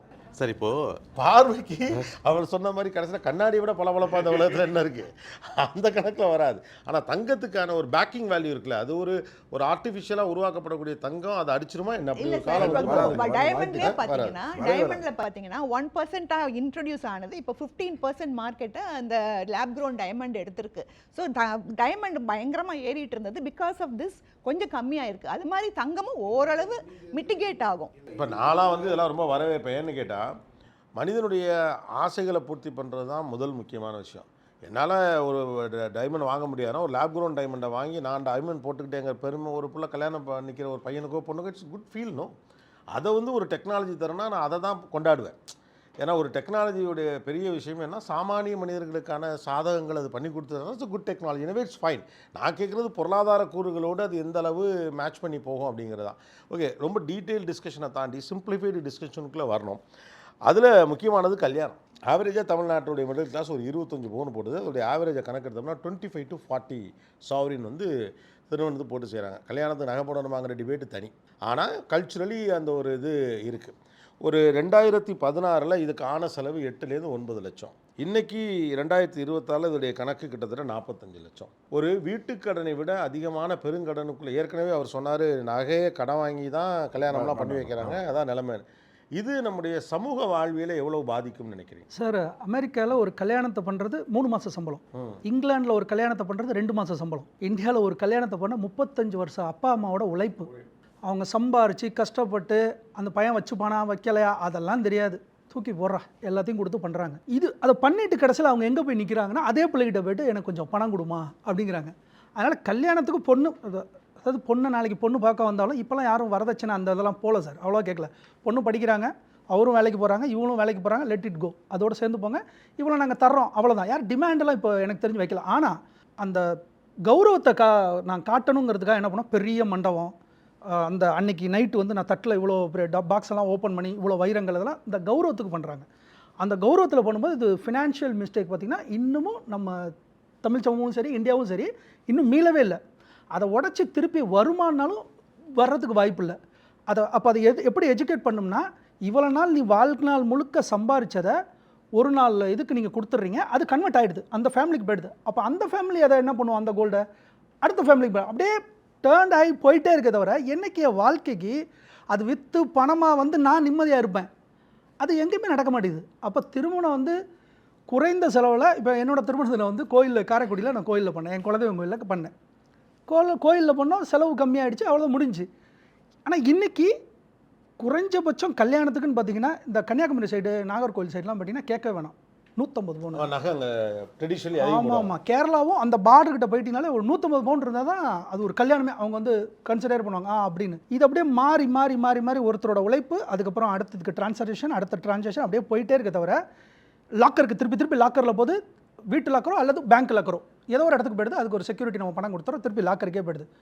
வாழ்க்கையில் திருப்பி எனக்கு யூஸ் ஆகுதான்னா யூஸ் எங்கேயுமே ஆகலை. இது ஃபினான்ஷியல் மிஸ்டேக்குன்னு கேட்டால் கண்டிப்பாக ஃபினான்ஷியல் மிஸ்டேக் தான். ஏன்னா கடினமாக நான் பாட்டுக்கு வேலை பார்த்துட்டு எல்லாத்தையும் தூக்கி growth கிடையாது, காம்பவுண்டிங் கிடையாது, அதெல்லாம் இன்ட்ரெஸ்ட் கொடுக்க முடியாது, டிவிடெண்ட் கிடையாது, ஒன்றும் கிடையாது, திருப்பி தூக்கி உள்ள வை, திருப்பி தூக்கி நீ உள்ள வை, அடுத்து நீ உள்ள வை, இப்படியே உள்ளே வச்சுட்டே இருந்தால் நான் எப்போ growth ஆகுவேன்? இது ஒரு பொற்காலம் உச்சத்தில் இருக்குது. ஸ்பெகுலேட்டிவ் அந்த ஸ்பூஃபிங் எது வேணாலும் நடந்தாலும் அவங்க பண்ணுற அந்த உலக அரசியலில் நம்ம உள்ளூர் மக்கள் இதை யூஸ் பண்ணிக்கணும். யூஸ் பண்ணிட்டு ஓடிடு குறைஞ்ச உச்சத்தை அவைல் பண்ணிங்க. ஆமாம், இல்லை ஓரளவுக்கு வச்சுக்கிட்டு அவங்க பெரிய ஆட்டம் ஆடுறாங்க, அந்த ஆட்டத்தில் சின்னதாக நாங்களே ஏதாவது பண்ணிக்கிறோமேங்கிற ஒரு அதுதான். சார் 150 பவுன் இருந்தால் 50 பவுன் கொடுங்க சார், பரவாயில்ல, அவ்வளோதான் சார். என்கிட்ட 10 பவுன் இருந்தால் அதை நான் விற்றுட்டு விலை ஏறினா என்னால் வருத்தப்பட முடியல. இல்லை அது புரியுது. நான் சொல்ல வருது என்னென்னா, இப்போ தமிழ்நாட்டில் பார்த்தீங்கன்னா இப்போ எது இந்த மார்க்கெட் ஸ்பெக்குலேட்டிவ் மாதிரி வீட்டில் இருக்கக்கூடிய தங்கமே ஸ்பெக்குலேட்டிவ் தான். இப்போ மேடம் மாதிரி இந்த டிஸ்கஷனில் கலந்துக்கிறவங்க கூட எவ்வளோ தங்க வச்சுருக்குன்னு சொல்ல மாட்டாங்க. அப்போ அது சும்மா அது எதுவுமே தராத பட்சத்தில் அதை லாபமாக்குங்கிற ஒரு பெர்ஸ்பெக்டிவ் சொல்கிறாரு. இப்போ நீங்கள் நிறைய வாடிக்கையாளர்களை சந்திக்கிறீங்க. இப்போ நீங்கள் சொல்கிறதுல நான் ஒரு விஷயத்த சொல்கிறேன். சார் சொல்கிற கஷ்டம்லாம் ரைட்டு. ஆனால் இப்போ வந்து அந்த 25 to 40 பவுன் போடக்கூடிய ஃபேமிலி வந்து அழகாக மாதம் 1 கிராம் 2 கிராம் வாங்கிறான். அந்த மாடல் கொண்டாங்க. மாதம் அவன் வந்து ஈஸியாக 1 கிராம் 2 கிராம் 1 கிராம். அப்போது அந்த பிள்ளைக்கு 20 வயசில் கல்யாணம், 250 கிராம் 300 கிராம் வந்துடுது. இப்போ வந்து அஃபோர்டபிலிட்டியும் மக்கள்கிட்ட நல்லா இருக்குது, அது வந்து பிரியமாகவும் செய்கிறாங்க. அதில் ஒன்றும் நாங்கள் வந்து அதை வந்து ஒரு கஷ்டப்படுறாங்க, ரொம்ப வருத்தப்பட்டு செய்கிறாங்க அப்படிலாம் இல்லை, ரொம்ப என்ஜாய் பண்ணி தான் செய்கிறாங்க. அது போக இப்போது சார் சொல்கிறத காட்டிலும் பையனுக்கும் சேர்க்குறாங்க. முந்தி வந்து பெண் பிள்ளைக்கு தான் சேர்க்க வேண்டிய ஒரு கட்டாயம் இருந்துச்சு, இப்போ பையனுக்கும் சேர்க்குறாங்க. இல்லைப்பா, இந்த அவங்க சந்தோஷமாக செய்கிறாங்கன்னு சொல்கிறீங்களே, கடைசியாக ஒரு வேர்டு நீங்கள் ஆட் பண்ணுறீங்க, முன்னால் பெண் பிள்ளைகளுக்கு தான் செய்ய வேண்டிய கட்டாயம் இருந்துச்சுங்கிறீங்களே, அதுவே சிரமம் தானே. எப்போ அது கட்டாயமோ அப்போ அது சிரமம் இல்லை இருந்துச்சு. நம்முடைய ஃபேமிலி சிஸ்டத்தில் தங்கத்துக்கு கொடுக்கக்கூடிய இமோஷனல் வேல்யூ இருக்குல்ல, ஆமாம், அதுவே நம்மளை சுதந்திரமான பொருளாதார சிந்தனைகளிலிருந்து முடக்கி வைக்கிதுன்னு நினைக்கிறீங்களா? என்னுடைய இது அதுதான். ஏன்னா நான் அதை வந்து வெவ்வேறு மாதிரி முதலீடு பண்ணலாம், இமோஷன் இல்லாமல் விற்றுட்டு போகலாம். இப்போ எனக்கு என்னென்னா, நான் கல்யாணத்துக்கு 40 பவுன் போட்டே ஆகணும், 50 பவுன் போட்டே ஆகணும், சொந்தக்காரில் 60 பவுன் பண்ணிட்டான், 75 பவுன் பண்ணியே ஆகணுங்கிற இந்த நெருக்கடி இருக்குல்ல, இந்த நெருக்கடியே தங்கத்தை நோக்கி நம்மளை தள்ளுறதா நினைக்கிறீங்களா? இல்லை சார், சார் சொன்ன இப்போல்லாம் வந்து அவ்வளோ மிஞ்சியெல்லாம் வந்து கடையில் நாங்களே போய் எடை போட்டுலாம் கொடுத்துருக்கோம். இப்போல்லாம் அப்படிலாம் இல்லை. இப்போல்லாம் இந்த டவுரி அவ்வளோ கொடுக்கணும், இவ்வளோ இல்லை சார், இல்லாமல் சார், வாலண்டியராக இல்லை வாலண்டியராக கொடுக்குறது வேற. இல்லை ஒரு பக்கம் பொண்ணு கிடைக்கலங்கிற பஞ்சாயத்து இருக்க மாதிரி இந்த இதில் இன்னொன்று என்னென்னா, அவர் சொல்கிறது மாதிரி ரொம்ப நெருக்கடிக்கு உள்ளாக்குறது இல்லை. ஆனால் பிரச்சனை என்ன ஆயிடுதுன்னா, தங்கத்தை கௌரவத்தோடு இந்த சமூகம் கனெக்ட் பண்ணிட்டாங்க. இந்த வியாபாரம் இன்னமும் வெற்றிகரமாக இருப்பதனுடைய பின்னணியில் அது கௌரவத்தோடு தொடர்பு படுத்தப்பட்டிருப்பது மிக முக்கியமான ஃபேக்டர். அது யதார்த்தம் சார், அது யதார்த்தம் இல்லை, அது உருவாக்கப்பட்டதானே. நீங்கள் கவனிச்சு பாருங்களேன். இல்லை ஏதோ பறக்கிறதுக்கு முன்னாடி இருக்கு சார். அதுதான் ஏதோ ஒரு ஃபினான்ஷியல் எக்ஸ்பர்ட் 250-300 வருஷத்துக்கு முன்னால ஒரு டயலாக் சொல்லியிருக்கான், கல்யாணம் பண்ணி பாரு, வீட்டை கட்டிப்பாரு, 2 செலவு. ஆக்சுவலாக சொல்ல போனால் இதே மாதிரியான ஒரு ஃபினான்ஷியல் டிஸ்கஷனில் சோமோலியப்பன் சார் இருந்தார். வீடு ஐடில் அசட்டா இல்லை நல்ல அசட்டான்னு கேட்டால் 2 ஒப்பீனியன் மாறி மாறி வருது. ஏன்னா நீ 5 கோடி ரூபா போட்டு வீட்டை கட்டி அதுக்கு குடியிருக்கிறதுக்கு 1 லட்ச ரூபா கொடுத்து வாடகைக்கிறியா, நீ கடைசி வரைக்கும் உனக்கு மிச்சம் தானேன்னு. அப்போ ஆனால் நமக்கு முதல்ல சொல்லப்பட்ட ஏன்னா இந்த சமூகம் பாதுகாப்பு மட்டும் போதுமானதுங்கிற அளவுக்கு பின்தங்கி இருந்த காலத்தில் வைக்கப்பட்ட பொருளாதார தத்துவங்கள் இன்றைக்கி செல்லுபடி ஆகுமா? ஏன்னா வீடே நீ வந்து எதுக்கு வச்சுருக்கிற, நீ வாடகை வீட்டில் இருந்துக்க, அந்த காசை நீ பேங்க்கில் போடு, இன்வெஸ்ட்மெண்ட்டில் போடுன்னு சொல்கிறோம். இப்போ கல்யாணம் பண்ணி போனால் 2 பெருசு வாழ்க்கையில். An average Indian spends at least 40 years in his life to construct a ஹவுஸுங்கிறான். ஆமாம், இப்போ அவர் அதே மாதிரி தான் சொல்கிறார். கல்யாணமும் வந்து ஒரு இடையே இந்த மிடில் லெவலில் இருக்கவங்களுக்கு வந்து ஆல்மோஸ்ட் அப்பா கடைசியில் ரிட்டையர்ட் ஆகி வெளியில் வரப்போ கிடைக்கிற பணம் இருக்குல்ல, அவ்வளவு அதுக்கு தான் போகுது. இந்த நிர்பந்தம் இல்லாமல் இருந்தால் இங்கே பொருளாதார சிந்தனைகள் இன்னமும் பறந்துபட்டதாக சுதந்திரமாக இருக்குமாங்கிறது தான் நான் கேட்குறேன். மேபி. ஆனால் அதில் போய் வாழ்ந்து பார்த்தா தான் தெரியும் அதில் என்ன ரிஸ்க் வருதுன்னு சொல்லி. இப்போது நாங்கள் வந்து சார், நீங்கள் வந்து இப்போ எதுக்கு நம்ம வந்து பெண் பிள்ளைகளுக்கு இப்போ நம்ம வந்து தங்கத்தை கொடுக்குறோம், அவங்களுடைய ஃபியூச்சருடைய பாதுகாப்புக்காக அதுக்கு தான் படிப்பு கொடுத்துட்றோமே. இப்போ தானே சார் வந்திருக்கு. எவ்வளோ பேர் சார் படிச்சவன்லாம் ஜெயிச்சிருக்காங்க, சொல்ல வரேன். இப்போ படித்தவன்லாம் ஏட்டக்கு எடுத்தாங்க. நீங்கள் வந்து நீங்கள் நல்லா பாருங்க, படிப்பு நீங்கள் கொடுத்துருக்கீங்க, ஆனால் படித்து ஜெயிச்சவன் எவ்வளோ பேர் பாருங்க. இல்லை தங்க வச்சு ஜெயிச்சவங்க நீங்கள் 2 பேர். அப்படி இல்லை சார், அப்படி இல்லை. நீங்கள் ஒரு பாதுகாப்புக்கு நம்ம பிள்ளைகளுக்கு கொடுக்குறோம். பாதுகாப்பு நான் புரிஞ்சுக்கிறேன், நான் இல்லைன்னு சொல்ல. சொத்து நீங்கள் எனக்கு கொடுக்குற இடத்துலேருந்து சொத்தை உருவாக்குறதுன்னு ஒன்று இருக்குல்ல, அந்த இடத்துக்கு நகர்ந்த நாடுகளை தான் வளர்ந்த நாடுகள். ஆமாம் ஆமாம். அமெரிக்காவில் இருக்க ஒருத்தன் தன்னுடைய பிள்ளைக்கு பெருசாக சொத்து கொடுக்குறதில்ல, ஆனால் அவன் சொத்தை உருவாக்குறதுக்கான தகுதியை அதுதான் ஒரு வளர்ந்த நாட்டுக்கான குறியீடு. என்னோடது தங்கத்துக்கு எதிரான மனநிலை இல்லை. என்னுடைய மனநிலை என்னன்னா, நீங்க சொல்றது வந்து அதாவது சமுதாயமே மாறுபட்ட சிந்தனையில சிந்திக்கணும்னு சொல்றீங்க. மாறுபட்டு இல்லை, நான் வந்து 50-100 ஆண்டுகளுக்கு முன்னால் இருந்த பொருளாதாரத்தில் நான் என்ன பண்ணேன், சேஃபாக இறுக்கி பிடிச்சிக்கிறதுக்கு ஒரு தத்துவம் வச்சுருந்தேன். இப்போ அவ்வளோ மெக்கானிசம் வந்துருச்சு, அவ்வளோ டெவலப்மெண்ட் வந்துருச்சப்ப எனக்கு இருக்கக்கூடிய இங்கே சமூக நெருக்கடின்னு ஒன்று இருக்குல்ல, கல்யாணத்துக்கு 40 பவுன் போடணும், 25 பவுன் போடணும், இதை செய்யணும், அதை வந்து இப்போ இவங்க மாதிரி சில நபர்கள் பிரேக் பண்ணுறாங்க. இப்போ நிறைய பேர் பிரேக் பண்ணுறாங்க. இப்போ சமீபத்தில் ஒன்று படித்தோம், வந்து கல்யாணத்துக்கு வச்சிருந்த எக்ஸ்பென்சஸ் எல்லாத்தையும் வந்து ஏதோ ஒரு வீடை வாங்கிட்டு அந்த வீட்டிலே கல்யாணம் பண்ணிட்டாங்க. வீட்டுக்கு வந்து கிரகப்பிரவேசம் பண்ணுறதுக்கு வந்திருக்கவங்களை வச்சு அப்படியே இந்த அப்பான்னு செட்டப் பண்ணி சிம்பிளாக முடிச்சு போயிட்டாங்க. ஓகே, அது அவன் சௌரியம், விருப்பம். ஆனால் நான் என்னன்னா இந்த நெருக்கடியே தங்கத்தை எப்போதும் ஒரு பவர்ஃபுல்லான பொருளாக வச்சுருக்காங்கிறது தெரிஞ்சுக்கிறதுக்காக கேட்குறேன். இந்த இந்த நெருக்கடின்னு எடுத்துக்கலாம், அல்லது இந்த சோஷியல் வேல்யூன்னு responsibility sir, social responsibility sir. தங்கம் போடுறதுங்களா கல்யாணத்துக்கு சார் தங்கம் போடுறது இல்லை சார், பிள்ளைக்கு கொடுக்குறது. போடுறது வேற, கொடுக்குறது வேற. நீங்கள் தயவு பண்ணி வாழ்க்கையில் நீங்கள் வந்து நல்லது கெட்டது வாழ்க்கையில் ஏற்றத்தாழ்வு எப்பயுமே இருக்கும் சார். தங்கம் கையில் இருந்தால் நீங்கள் அவ்வளோ பேர் ஆம்பளை இருக்கும், இவங்கள்ட்ட கேளுங்க சார். அந்த கான்ஃபிடென்ஸ், லேடிஸ்க்கு கான்ஃபிடென்ஸ் கொடுக்குறது சொத்தோ பேப்பர் டாக்குமெண்ட்டோ கிடையாது சார், தங்கம் மட்டும்தான் சார். அப்படி சொல்லியே தான் அந்த தங்கத்தை மேக்னிஃபை பண்ணி மற்ற இன்வெஸ்ட். சரி, வேற எது சொல்லுங்க, ஆப்ஷன் சொல்லுங்க. இல்ல ஒரே விஷயம் தான், இன்னைக்கு சொசைட்டில இன்னைக்கு ரீட்ஸ் இருக்கு, இன்வைட்ஸ் இருக்கு, இந்த மாதிரி நிறைய ஃபைனான்சியல் ப்ராடக்ட்ஸ் இருக்கு. நீங்க தாய் குலங்கள் மட்டும் நீங்க யதார்த்தத்தை இப்போ என்னன்னா தங்கத்தை நீங்க வேலிடேட் பண்றதுக்கு பின்னால இமோஷனல் அப்புறம் இன்செக்யூரிட்டி ஃபீலிங் எல்லாம் கிரியேட் பண்ணி இந்த மார்க்கெட்டையும் அலைவா வச்சுக்கணும். இல்ல சார், அப்படி இல்ல, யதார்த்தம் வேற.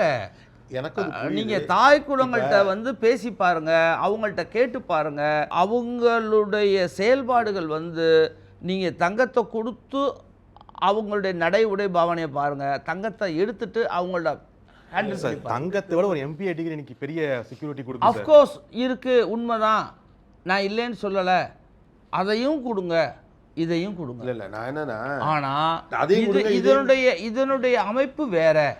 இது வந்து பிரச்சனை என்னன்னா சார், தங்கமும் இருந்தா நல்லதுங்கிற வரைக்கும் பிரச்சனை இல்ல, தங்கம் இல்லைன்னா பெண்ணுக்கு நம்பிக்கையே இருக்காதுங்கிற இடத்த நோக்கி இல்ல, அப்படி இல்ல சார், அப்படி இல்ல. அதாவது எந்த பெண்ணுக்கு நம்பிக்கை இல்ல சார், தன்னம்பிக்கை தங்கத்துல இருந்துலாம் வராது சார். இல்ல அவங்களுக்கு செல்ஃப் கான்ஃபிடன்ஸ் 40% குறைய வாய்ப்பு இருக்குங்க. நான் எப்படி தங்கத்தை வச்சுக்கிட்டு நம்பிக்கையோட இருக்குது? இல்ல என் டிகிரி வந்து குறையவே குறையாது. இல்லைங்க, நான் அதை வச்சு போயிடுவேன். பெண்களுக்கு வந்து படிச்சிருக்காங்க படிக்கிறாங்க செகண்டரி, அவங்ககிட்ட ஒரு இல்ல அதான் ஃபர்ஸ்ட். இல்ல நான் சொல்ல இல்ல நீங்களே கூட ஒரு மாடர்ன் பெர்ஸ்பெக்டிவ் தான் இனிமே வரணும்னு நான் நினைக்கிறேன். நல்லது சார். தங்கத்தை வெறும் இமோஷனோட இப்போ உங்களுக்கு வந்து கான்ஃபிடன்ஸ்ங்கிறது மகளுக்கு மட்டும் இல்லை, அம்மாவுக்கும் இருக்குது. அம்மா வந்து பிள்ளைய படிக்கவும் வைக்கிறா, அவருக்கு கொஞ்சம் தங்கமும் கொடுத்து இல்லைன்னு சொல்ல சார். நான் இப்போ இங்கே நம்ம பேசிகிட்டு இருக்க விஷயம் என்னன்னு கேட்டோம்னா, ஒரு பெண்ணுக்கு நகை கொடுக்கறதுங்கிறது இங்கே வெறும் பாதுகாப்புக்காக ஒரு காலம் அப்படி தான் இருந்துச்சு. எல்லாம் போக கடைசியில் பெண்ணுக்கு மிச்சங்கிறது என்னென்னு கேட்டால் வச்சுருக்க தங்கம் தான். அதனால தான் அம்மாவுடைய தங்கம் மகளுக்கு அப்படின்னு ஒரு ரூல் இருக்கும். அம்மாவால் அதிகாரமாக என் மகளுக்கு கூட கிடையாது, என் மூத்த மருமகளுக்குன்னு சொல்லிட்டு போக முடியும். ஏன்னா பெண்ணின் உடைமை தங்கம், அதெல்லாம் தாண்டி வந்துட்டோம். அதெல்லாம் தாண்டி வந்த பிறகும் இந்த டயலாகெல்லாம் வச்சு இந்த மார்க்கெட்டை நீங்கள் அலைவாக வச்சுக்க முயற்சி பண்ணிக்கலாங்கிறதான் வெளிப்படையான கேள்வி. தேவையில்லை சார், அப்படிலாம் ஒரு இது தேவையில்லை. இன்றைக்கி வந்து நிறைய வாய்ப்பு இருக்குது. மக்கள் வந்து இப்போ எல்லாம் டிசிஷன் வந்து பெரியவங்க எடுக்கிறது இல்லை, சின்னவங்க தான் எடுக்கிறாங்க. இப்போ எல்லாமே அவங்க தானே பண்ணிக்கிறாங்க, அவங்க தான் எடுக்கிறாங்க, அவங்களே வாங்குறாங்க. இன்னும் சொல்லப்போனால் கோவிட்டுக்கு முன்னாடி வந்து பில் டிக்கெட் பர்ச்சேஸ் வந்து எங்களுக்குலாம் ரொம்ப கம்மி, 6 கிராம். கோவிட்டுக்கு அப்புறம் 12 கிராம் ஆயிடுச்சு. ஏன்னா அந்த யங்ஸ்டர்ஸ் வந்து அவன் உணர்றான், அவன் வந்து தங்கத்தை வாங்குறான். கோவிட்டுக்கு அப்புறம் கல்யாணம் பண்ணி 1 குழந்தை 2 குழந்தை உள்ள குடும்பங்கள் வந்து தங்கத்தில் இன்வெஸ்ட்மெண்ட் ரொம்ப ஜாஸ்தி ஆயிடுச்சு. உண்மைதான். நான் என்ன சொல்கிறேன், அவன் புரிஞ்சுக்கட்டும். அப்படித்தான் நடக்குது, அப்படித்தான் நடக்குது.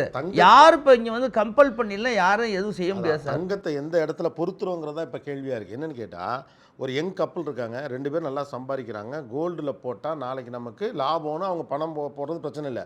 ஆனால் பொண்ணுக்கு கல்யாணத்துக்கு நகை சேர்க்கணும், அவங்களுக்கு 40 பவுனாவது போடணுங்கிற நிர்பந்தத்தில் தங்கம் இன்வெஸ்ட்மெண்ட் நடக்கணுமாங்கிற அப்படி இல்லை சார், அப்படி இல்லை. அதாவது என்ஜாய் பண்ணி தான் வாங்குறாங்க, விரும்பித்தான் செய்கிறாங்க. யாரும் கம்பல் பண்ணிலாம் யாரும் வாங்குறது இல்லை. நம்ம அடுத்த கட்டத்துக்கு போகலாம். அடுத்தது என்னென்னா, இப்போ 2 இருக்குது, டிஜிட்டல் கோல்டு, ஃபிசிக்கல் கோல்டு. இப்போ வந்து சைனாவே ஃபிசிக்கல் கோல்டை வாங்கி வச்சிருக்கு அப்படின்னு சொன்னாங்க. வங்கிகள் வந்து பாண்டாக வாங்குறாங்களா அதிகமாக, ETF-ஆக வாங்குறாங்க. ஒரு தனிநபருக்கு எது சிறந்தது? ஒரு சாதாரண, ஆனால் இப்போ அதுவும் சூழ்நிலையை பொறுத்தா சார். இப்போது ஹஸ்பண்ட் ஒய்ஃப் வேலைக்கு போகிறாங்க, ஒரு பிள்ளை தனி இது அப்படிங்கிற போது ஹேண்டில் பண்ணுறது கஷ்டம். அப்படின்னா சார் சொல்கிற மாதிரி ETF-ல வச்சுட்டு நான் கேட்குறது என்னென்னா, எது சிறந்ததுங்கிறது எந்த இதுலேருந்து நான் கேட்குறேன்னா, இப்போது நான் வந்து அதை பாண்டாக வச்சுருக்கேன் அப்படின்னா எது பாதுகாப்பானதுன்னு கேட்குறேன். ஏன்னா மனுஷன் மைண்டில் எப்படின்னா, அது ஃபிசிக்கலாக எங்கிட்ட இருந்தால் அது என்னூட்டு, அது பேப்பரில் இருக்கிறப்ப இன்னும் அந்த அளவுக்கு நம்பிக்கை வராத அது மாதிரி சொல்றாங்க. படிச்சவங்க ஓரளவு இப்போ அதெல்லாம் நல்லா ஹேண்டில் பண்ண பழகிட்டாங்க சார். இல்லை நான் கேட்குறது பாதுகாப்பானது தானா? பாதுகாப்பான. அதான் கேட்குறேன். சார் சவரைன் கோல்டு பாண்டுன்னு சீரீஸ்லாம் ரிலீஸ் பண்ணாங்க. அவங்க என்ன நினச்சாங்கன்னா 5000 கொடுத்துருவோம், அது ஒரு 6000 தான் போகும் 8 வருஷம் கழிச்சு. அதுக்குள்ளே நம்ம என்ன பண்ணுவோம், இன்ஃப்ராவில் போடுவோம், எல்லாத்தையும் போடுவோம், நம்ம நாடை வளர்ப்போம். நான் எதுக்கு கோல்டாக வாங்கி வீட்டில் வைக்கணும், அதனால் என்கிட்ட வந்து எஸ்ஜிபியாக வாங்குங்கன்னாங்க கவர்மெண்ட். நம்ம ஆளுங்களும் போய்ட்டு ஏன் ஃபிசிக்கலாக வாங்கணும்னு சொல்லி எஸ்ஜிபியாக வாங்கியாச்சு. நல்லபடியாக வளர்ந்துருச்சு. இப்போ கவர்மெண்ட்டுக்கு லேபிலிட்டி 2 லட்சம் கோடி. 2 லட்சம் கோடி யாருக்கு? கவர்மெண்ட்டுக்கு லேபிலிட்டி. ஏன்னா திருப்பி கொடுக்கணும்ல. இப்போ என்ன பண்ணிட்டாங்கன்னா, இப்போ இந்த பட்ஜெட்டில் இந்த எஸ்ஜிபியை யாரெல்லாம் நேரடியாக வாங்கியிருந்தீங்களோ அவங்களுக்கு விலக்கு. டேக்ஸ் கிடையாது, எதுவும் கிடையாது. இது முன்னாடி கிடையாது, இப்போ தான் சொன்னார்ல. சொன்னீங்களா இப்போ பேப்பராக வாங்கினா அது பாதுகாப்பான்னு கேட்டிங்களா? இருக்கிறேன். இப்போ அவங்க என்ன சொல்லிட்டாங்கன்னா, நீ செகண்டரி மார்க்கெட்டில் போய் நீ எங்கேயாவது வாங்கியிருந்தனா, இப்போ நீங்கள் வாங்கிட்டீங்க கோபி, நீங்கள் வாங்கிட்டீங்க ஃபஸ்ட்டு இஷ்யூ உங்களுக்கு வந்திருக்கு. நீங்கள் எனக்கு 6000க்கு என்கிட்ட வித்துட்டீங்க, இப்போ நான் வாங்கியிருக்கேன்ல, இப்போ நான் 8 வருஷம் கழிச்சு நான் சரண்டர் பண்ணும்பொழுது கொடுக்கும் பொழுது எனக்கு long term capital gain fix ஆகிடுச்சு. இப்போ எஸ்ஜிபி பாண்டு பாதுகாப்பு குறைச்சல்லாம் ஒன்றும் இல்லை. பாதுகாப்பு குறைச்சல் இல்லை, பாதுகாப்பு குறைச்சல் கிடையாது, பாண்டில் கிடையாது.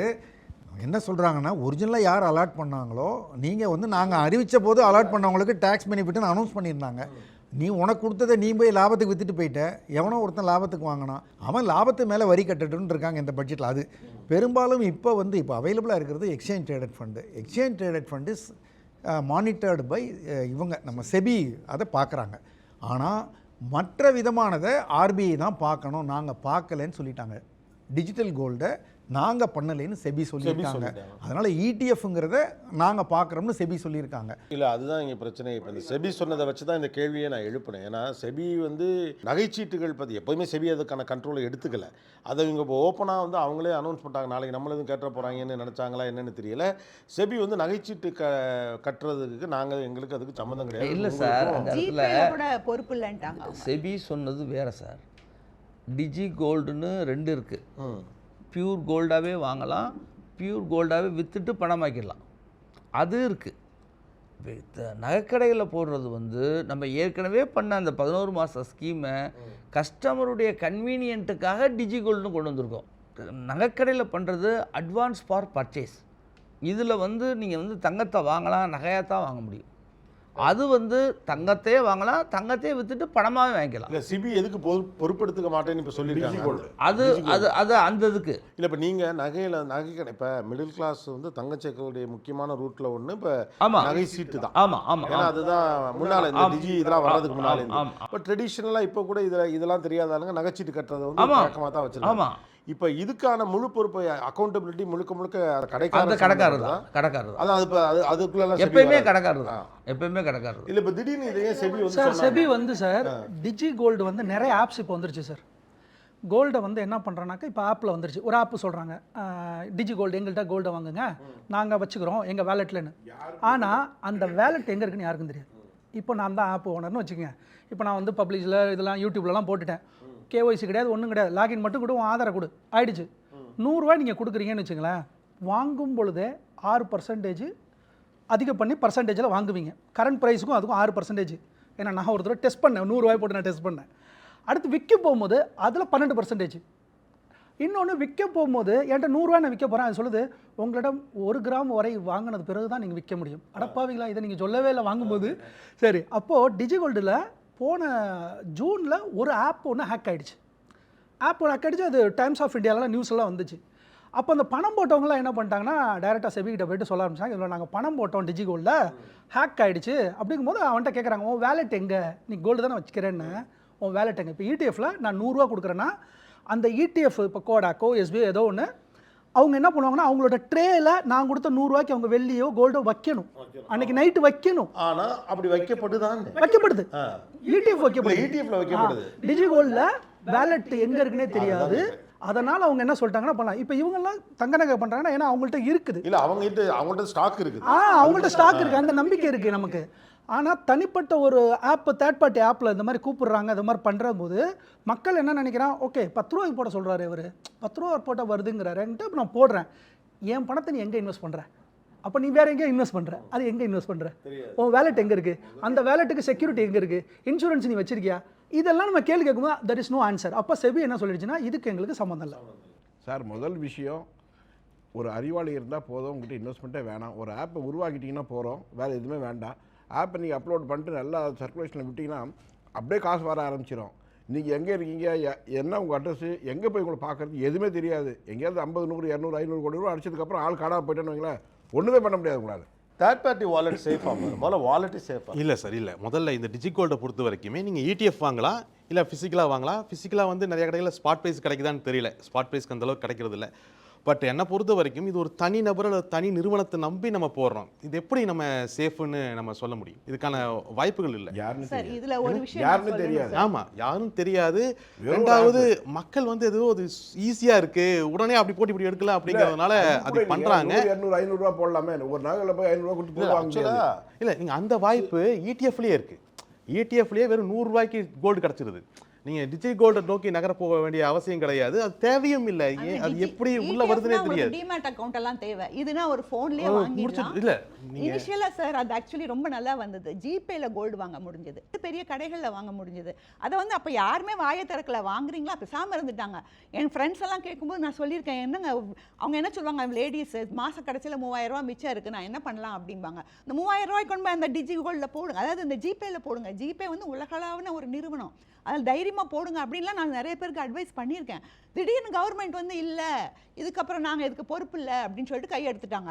உடனே இப்போ நான் எவ்வளோ பேர்கிட்ட போய் சொல்ல முடியும் அதை? சரி, அது ஒரு பக்கம். இன்னொரு பக்கம் சாவரின் கோல்ட் பாண்ட் வந்தப்பவும் முதல்ல ஒரு ப்ராமிஸ் கொடுத்தாங்க. இப்போ வந்து அதை வந்து இல்லை, இவ்வளோதான் செகண்டரியாக வாங்கினவங்களுக்கெல்லாம் நாங்கள் டாக்ஸ் ரிபேட் கொடுக்க மாட்டோம்னு சொல்லிட்டாங்க. இப்படியே ஒன்று அவங்க கை எடுத்துகிட்டு போனாங்கன்னா நாளைக்கு ETF-ல உள்ள கோல்டை அவங்க ஃப்ரீஸ் பண்ண மாட்டாங்கன்னு என்ன நம்பிக்கை இருக்குன்னு இப்போ நிறைய பேர் கேட்க ஆரம்பிச்சு. முதல்ல இந்த டிஜி கோல்டு எப்போ ஆரம்பிச்சு நம்ம பார்க்கணும். இது ஒன்றும் 10 வருஷமா 15 வருஷமா இல்லை, இது திடீர்னு வந்த விஷயம் தான் இந்த டிஜி கோல்டு. அது யார் கொண்டு வந்தாங்க? பிறகு வந்தது. ஆமாம், இந்த கான்செப்டை இப்போ உதாரணத்துக்கு ETF வந்து எனக்கு செபி பொறுப்படுத்துக்குது. நீங்கள் நாளைக்கு ஒரு இடத்துல போய் கேள்வி கேட்கலாம். அது ETF நீங்கள் சொன்ன மாதிரி ETF தூக்கிட்டு போகிறான்னு வச்சுக்கோங்களேன், நீங்க செபியை போய் கேள்வி கேட்கலாம், கோர்ட்ல கேஸ் போடலாம். ஆமா சார், எல்லாம் பண்ணலாம். எப்போ வரும் கையில? அது ஒன்று இருக்கு. அதோட பிசிக்கல் கோல்ட் முதல்ல வந்து ஏமாறுறது ஏமாறதை தாண்டி ஏமாந்தா கேள்வி கேட்கறதுக்கான ஒரு இடம் இருக்கா அப்படிங்கிறதா முதல் கேள்வி. ஏன்னா இன்னைக்கு நீங்க அவ்வளோ பெரிய கண்ட்ரி கிரீஸே கவர்மெண்ட் பாண்டுக்கு காசு தர முடியாம மக்களை ஏமாத்துனாங்க. 2012 கிரீஸ் அவங்க கொடுத்த கவர்மெண்ட் பாண்டுக்கே காசு தர முடியாமல் பாதி தான் தருவேன்னு சொன்னாங்க. ஸோ இங்கே எல்லா பக்கமும் இருக்கு. இல்லை நான் கேள்வி கேட்குற இடம் இருக்கா? நான் ஒரு இடத்துல ஏமாந்துட்டேன், நான் ஒரு இடத்துல மாட்டிட்டேன், கேள்வி கேட்குற இடம் இருக்கானா? ETF-ல அது வாய்ப்பு இருக்கு. ETF-ல செபி கேட்கலாம். அவங்களே தானே சார் நம்மளை இது பண்ணாங்க. அவங்கள்ட்டே போய் திரும்பி கேட்டு என்ன பண்ணுறது? கவர்மெண்ட்டே ஃப்ரீஸ் பண்ணிட்டாங்கன்னா திரும்பி நம்ம கவர்மெண்ட்டிட்ட போய் நம்ம என்ன சொல்ல முடியும்? அவங்க என்ன சொல்லுவாங்க, எங்களுக்கு இப்போ ஒரு எமர்ஜென்சி, எங்களால் இப்போ ப்ரொவைட் பண்ண முடியல, எல்லாரும் தயவு செஞ்சு குடிமகன் சரியான உங்களுடைய கடமையை நிறைவேற்றுங்க, கொஞ்ச நாள் பொறுமையாக இருங்க அப்படின்னு சொன்னால் நம்ம அதனால தான் ஃபிசிக்கல் கோல்டு. இப்போ மேடம் ஃபிசிக்கல் சொல்கிறாங்களா மேடம், நம்ம அடுத்த லெவலுக்கு போயிடலாம் சார். ஃபிசிக்கல் சொல்லிட்டாங்களே, இந்த ஒரு வருஷத்தில் கிட்டத்தட்ட 46,000 கோடி இன்வெஸ்ட்மெண்ட்டு வெளிநாட்டு பேங்க்குகள் நம்ம இந்தியன் பேங்க்கில் ஸ்டேக் எடுத்திருக்காங்க, ஈக்குவிட்டியில் ஸ்டேக் எடுத்திருக்காங்க. இவ்வளோ ஸ்டேக் திடீர்னு ஒரு வருஷத்தில் ஏன் வெளிநாட்டு இதெல்லாம் வந்து IDFC பேங்க்கு, RBL பேங்க்கு எல்லாத்துலேயும் வெளிநாட்டு பேங்க்குகள் ஸ்டேக் எடுக்கிறாங்க. எல்லாத்துக்கும் தெரியும் நம்மளோட நகைகள் எல்லாமே லாக்கரில் இருக்கணும். That is locker. நம்மளோட 34,000 டன் எல்லாரும் லாக்கரில் தானே இருக்குது. அது யார்கிட்ட இருக்குது? பேங்க்கிட்ட இருக்குது. அந்த பேங்க் கையகப்படுத்துறது தன்மை யார்கிட்ட இருக்குது? கவர்மெண்ட்டிட்ட இருக்குது. இப்போ இவங்க லாஸ்ட்டாக நிலேஷ் ஷாங்கிறவர் வந்து அவர் என்ன சொல்கிறாருனாக்கா, 34,000 டன் லாக்கரில் இருக்குது, அதெல்லாம் வெளியில் வந்துச்சுன்னா இந்தியன் எக்கனாமி வேறு மாதிரி போயிடும் அப்படின்னு அவர் சொல்கிறாரு. அவர் ஆர்டிக்கலாக கொடுத்துட்டார். அந்த ஆர்டிக்கல் லைட்டாக அப்படியே புகஞ்சு டிமானிட்டேஷன் மாதிரி நகையை வந்து கையகப்படுத்திடுவாங்களோ அப்படிங்கிற மாதிரி ஒரு பேச்சுவார்த்தை வருது. அந்த சூழ்நிலையில் நான் ஃபிசிக்கலாக வச்சுருக்கேன், நானே வச்சுட்டேன், விளக்கமாத்தோட எல்லா பெண்களும் பேங்க்குக்கு முன்னாடி போய் நிற்பாங்க. இது நடக்கும். அப்படி பண்ணால் பேச்சுவார்த்தை எடுத்தாலே அப்போ என்ன பண்ணும், லாக்கர்லேருந்து எல்லாம் வெளில எடுப்பாங்க, மண்ணுக்குள்ளே எடுத்து புதைச்சி வச்சுருவோம், எல்லாத்தையும் பண்ணி வச்சுருவோம், பழைய மாதிரி ஆகிடும். அப்போது ஃபிசிக்கலாக வச்சுருந்தா எனக்கு ரிஸ்க்கு. அதுதான் சொல்கிறேன், ப்ராஃபிட்டை புக் பண்ணிட்டு என்ன இருக்குதோ புக் பண்ணிட்டு கன்வெர்ட் இன்டு மணி, கன்வெர்ட் இன்டு மணி வாங்க சொல்றாரு, ஒருத்தர் விற்க தான் சார் செய்யணும். ஆக்சுவலாக நான் என்னன்னா, இந்த கோல்டு சம்பந்தமாக தொடர்ந்து நடக்கக்கூடிய உரையாடல்களுடைய அடுத்த கட்டமாக நான் இதை பார்க்குறது என்னன்னா, கோல்டு வாங்க தகுந்த நேரமாங்கிறத தாண்டி கோல்டு விற்க தகுந்த நேரமாங்கிறது தான் அடுத்த கட்ட உரையாடல் எனக்கு தோணுது. அதனால் நான் அவருடைய இதை வந்து நான் பாப்புலர் டிஸ்கஷனுக்குள்ளே இதை கொண்டு வர நான் ட்ரை பண்ணுறேன். இதில் இன்னொரு கேள்வி இருக்குது. இப்போ அவங்க சொன்னாங்க இதை இப்படி பே பண்ணலாம். இதில் வந்து இப்போ அவர் சொன்னது வந்து நீங்கள் ஒரு ஜேர்னலிஸ்ட் பெர்ஸ்பெக்டிவில் நாங்கள் இதை தான் வந்து பேசுவோம். ஏன்னா அவ்வளவு பாதுகாப்பான ஒரு அமைப்பு உலகத்திலே கிடையாது. உலக வங்கிங்கிறீங்க, உலக வங்கியால் எல்லாத்துக்கும் பாதுகாப்பு கொடுத்துட முடியுமா? முடியாது. அப்போ குறைந்தபட்சம் கேள்வி கேட்பதற்கு ஒரு இடம் இருக்காங்கிறது தான் அதிகபட்ச பாதுகாப்பாக இன்றைக்கி நீங்கள் பார்க்க முடியும். அது ஜென்ரலாக வந்து இந்த இப்போ இந்த ஜேர்னலிசமில் இருக்கவங்க எல்லாருமே நம்ம அதை ஒத்துப்போம். நாங்கள் அந்த இடத்துல சண்டைக்கு போக மாட்டோம். பொலிட்டீஷியன்ஸ் அதை சொல்கிறப்ப கூட ஒத்துப்போம், ஏன்னா எங்களுக்கு அதோட ரியாலிட்டி தெரியும். ஆனால் என்னுடைய கேள்வி என்ன அப்படின்னு கேட்டால், ஒரு பரந்துபட்ட பொருளாதாரம் இருக்கக்கூடிய ஒரு காலகட்டத்தில் எல்லாருமே வந்து ட்ரேட் பண்ணுறாங்க. இப்போ ஏதோ ஒரு வகையில் அது ஸ்டாக்கில் பண்ணுறவங்க தான் இல்லை. ஒரு அம்மா அவங்க கடையில் கொண்டு போய் ஒரு 2 கிராம் தங்கத்தை கொடுத்து ஏதோ ஒன்று பண்ணால் கூட இட்ஸ் அ ட்ரேட். அப்படி எல்லாரும் ட்ரேட் பண்ணுற காலகட்டத்தில் பிரச்சனை வர்றப்ப செபி மாதிரி போர்ட்ஸ் வந்து நாங்கள் அதுக்கு பொறுப்பு இல்லைன்னு விட்ரா பண்ணுறது எப்படி? முன்னாலே கண்காணித்து தேர்ட் பார்ட்டி ஆப்பா அங்கே கை வச்சு இதில் அவனை தூக்குறது, ஏன் இந்த வேலைகளில் பெரும்பாலும் ஈடுபட மாட்டேங்கிறேன்? இப்போ வாலெட்டு எங்கே இருக்குதுன்னு தெரியல. நான் வந்து 200 ரூபாய்க்கு நான் வெள்ளி வாங்கினேன்னா நீ என்னோடய வாலெட்டில் 200 வெள்ளி வைக்கணும். ஓகே, இது சும்மா எல்லாமே காற்றுல டைப் அடித்த மாதிரி இருக்குது. இதுக்கெல்லாம் மெக்கானிசம் எதுவும் இல்லையா? அதாவது இந்திய அரசாங்கத்தினுடைய கண்காணிப்பு ஆணையங்கள்னு தனித்தனியாக அரசாங்கம் உண்டாக்குறாங்க. இப்போ வந்து டிராஃபிக் போலீஸு க்ரைமை கேட்க முடியாது, க்ரைம் போலீஸு டிராஃபிக்கை கேட்க முடியாது. 2 பேரும் போலீஸ் தானே, கேட்க வேண்டியதானே. நான் இதை கேட்க மாட்டேன்னு சொல்லணும்னா அவங்களுக்கு வரையறை கொடுத்துருக்காங்க. இப்போ செக்யூரிட்டி எக்ஸ்சேஞ்சஸ் போர்ட் ஆஃப் இந்தியாங்கிறது ஸ்டாக் மார்க்கெட் ரிலேட்டடாக நீங்கள் ஸ்பெஷலைஸ் பண்ணி அதில் என்ன நடக்குதுன்னு பாருங்கள். அதுவே மிகப்பெரிய ஏரியா. அதை பார்க்குறதுக்கு அதிகாரிகள் இருக்காங்க. நான்லாம் இப்போ வராத ஷேர், ட்ரான்ஸ்ஃபர் ஆகாத ஷேர் அவங்களுக்கு எழுதியிருக்கேன், பதிலே வரல இது வரைக்கும். 20 வருஷமாக வராத ஷேர்லாம் இருக்குது. செபி என்பது இயங்கி கொண்டு இருக்கிறது, அதுக்கு ஒரு லிமிட்டேஷன் இருக்குது. அப்படி தான் ஐஆர்டிஏங்கிறது இன்சூரன்ஸ் தொடர்பான என்ன பிரச்சனை இருந்தாலும் கண்காணிப்பு ஆணையம். வங்கிகளை பொறுத்த வரைக்கும் ரிசர்வ் பேங்க் ஆஃப் இந்தியா. ஒவ்வொருத்தருக்கும் ஒரு வரை இருக்குது. வரையறைகளுக்குள்ளால் மாட்டாதது கிரிப்டோ. இப்போது கிரிப்டோவுக்கு வரையறை யாருமே கண்காணிப்பு ஆணையம் இல்லை. அதனால தான் அதுக்கிட்ட போகாதீங்க. பிரச்சனை ஆனால் நீங்கள் எங்கே நீதிமன்றத்துக்கு தான் போகணும். நீதிபதிகள் சொல்கிறாங்க எங்களுக்கு ஒன்றுமே புரியல, அந்த கிரிப்டோவே புரியல, நீங்கள் சீக்கிரமாக சட்டத்தை ஏற்றி தொலைங்க, எங்களுக்கு ஒன்றும் புரியலைங்கிறாங்க அவங்க. அது மாதிரி புதுசாக வந்த டிஜி கோல்டு இவங்க யாருடைய அனுப்பையிலையும் வரல. இதை கொண்டு வந்து யார்ட்டையாவது கொடுக்கணும். பொறுப்பு அரசாங்கம் வர்றதுக்குள்ளே அதில் பாதிப்பு சந்திக்க வேண்டியவங்களாம் சந்திச்சிடறாங்க. சார் ஆப் லோனு ஆட் பண்ணிக்கலாம். ஆப் லோனு இந்த டிஜிட்டல் ஈராவில் நிறைய இளந்தரம் எல்லாமே வேலை. இப்போ நீங்கள் சொன்னீங்க இல்லையா, எல்லாம் வேலை ஏறிடுச்சு வித்துலாமா அப்படின்னு கேட்டிங்களே, அது மாதிரியான ஒரு மென்டாலிட்டி வந்து விற்க ஆரம்பிச்சாங்கன்னா அவங்ககிட்ட கொடுக்குறதுக்கு பொருளே இருக்காது. நீங்கள் பார்த்துக்கோ, அன்றைக்கி தான் பிரச்சனை உருவாகும். இன்றைக்கி என்ன வருது, உங்கள் காசு வெளியே போகுது, என் காசு உள்ளே வருது, அதனால பேலன்ஸ் ஆகிட்டு போயிட்டு இருக்கு. எல்லாமே காசு கேட்க ஆரம்பிச்சேன்னா அன்றைக்கி அவங்க காலி. இல்லை, ஆனால் அந்த ஏரியாவுக்குள்ளே போகல. நாம் பேசுகிறது வாலெட்ஸு, அப்புறம் third party apps, online loans, இதெல்லாம் செய்தியாக வருது, பார்க்குறோம், போகிறோம். இதை கண்ட்ரோல் பண்ணுறதுக்கு ஒரு பெரிய மெக்கானிசத்தை உருவாக்கலைன்னா, ஏன்னா everybody is a trader today. பழைய மாதிரி கிடையாதுல்ல, இன்னைக்கு எல்லாருமே அதை தப்பு பண்ணுறவங்க ரொம்ப பெருசாக இருக்காங்க. வெளிநாட்டில் இருக்காங்க, சீனாவிலேருந்து வர்ற ஆப் இதெல்லாம். இது இந்தியாவில் இன்னும் அந்த அளவுக்கு கண்காணிக்கிறதுக்கு அவங்களோட திறமையானவர்கள் வேணும், அதற்கான அமைப்பு வேணும், அதற்கான வலு வேணும். அவங்க லாபியும் ரொம்ப ஸ்ட்ராங்காக இருக்குது. இப்போ கிரிப்டோவை எத்தனை முறை தடை சட்டம் போட்டாலும் மாற்றி கொண்டாந்துடுறாங்க. திரும்ப சுப்ரீம் கோர்ட்டில் போய் ஏதோ வாங்குறாங்க. நீங்கள் ஆன்லைன் ரம்மியை தடை பண்ணால் திருப்பி போய் தடை வாங்குவாங்க. அது ஒரு பெரிய லாபியாக இருக்குது. இந்த இளைஞர்கள் வந்து சுலபமாக செய்கிறோங்கிற ஒரு வழியில் உள்ளே போய் தொலைச்சிக்கிட்டு இருக்காங்க. எல்லாமே ஒரு கிளிக்கில் வேணும், அக்செப்ட் அவ்வளோதான். அதுக்கு அதை படிக்காமலே அக்செப்ட் பண்ணி எனக்கு உடனே பணம் கிரெடிட் ஆகணும்னு நினைக்கிறாங்க. அதனுடைய விளைவுகள் தான் இதெல்லாம். ஒரு ஜென்ரேஷன் எப்படி இருந்தாலும் அடிவாங்க கோபி சார். ஆமாம், இந்த ஜென்ரேஷனில் வந்து இது ஒன்றுமே பண்ண முடியாது. ஏகப்பட்ட ஸ்கேம் நடக்கும், ஏகப்பட்ட பேர் பணத்தை விடுவான், ஏமாறுவான். இப்போது இதெல்லாம் தாண்டி உதாரணத்துக்குங்க, நீங்கள் 19th சென்ச்சுரியில் ஜேபி மோர்கன் ஒரு ரயில்வே கண்ட்ரோல் பண்ணணும்னு நினச்சார். ரயில்வே ஸ்டாக்கை உச்சத்துக்கு ஏற்றிட்டு போய் அதனால் ஒரு பெரிய கிராஷ் நடந்ததுக்கப்புறம் தான் ஃபெடரல் ரிசர்வே உருவாகுது.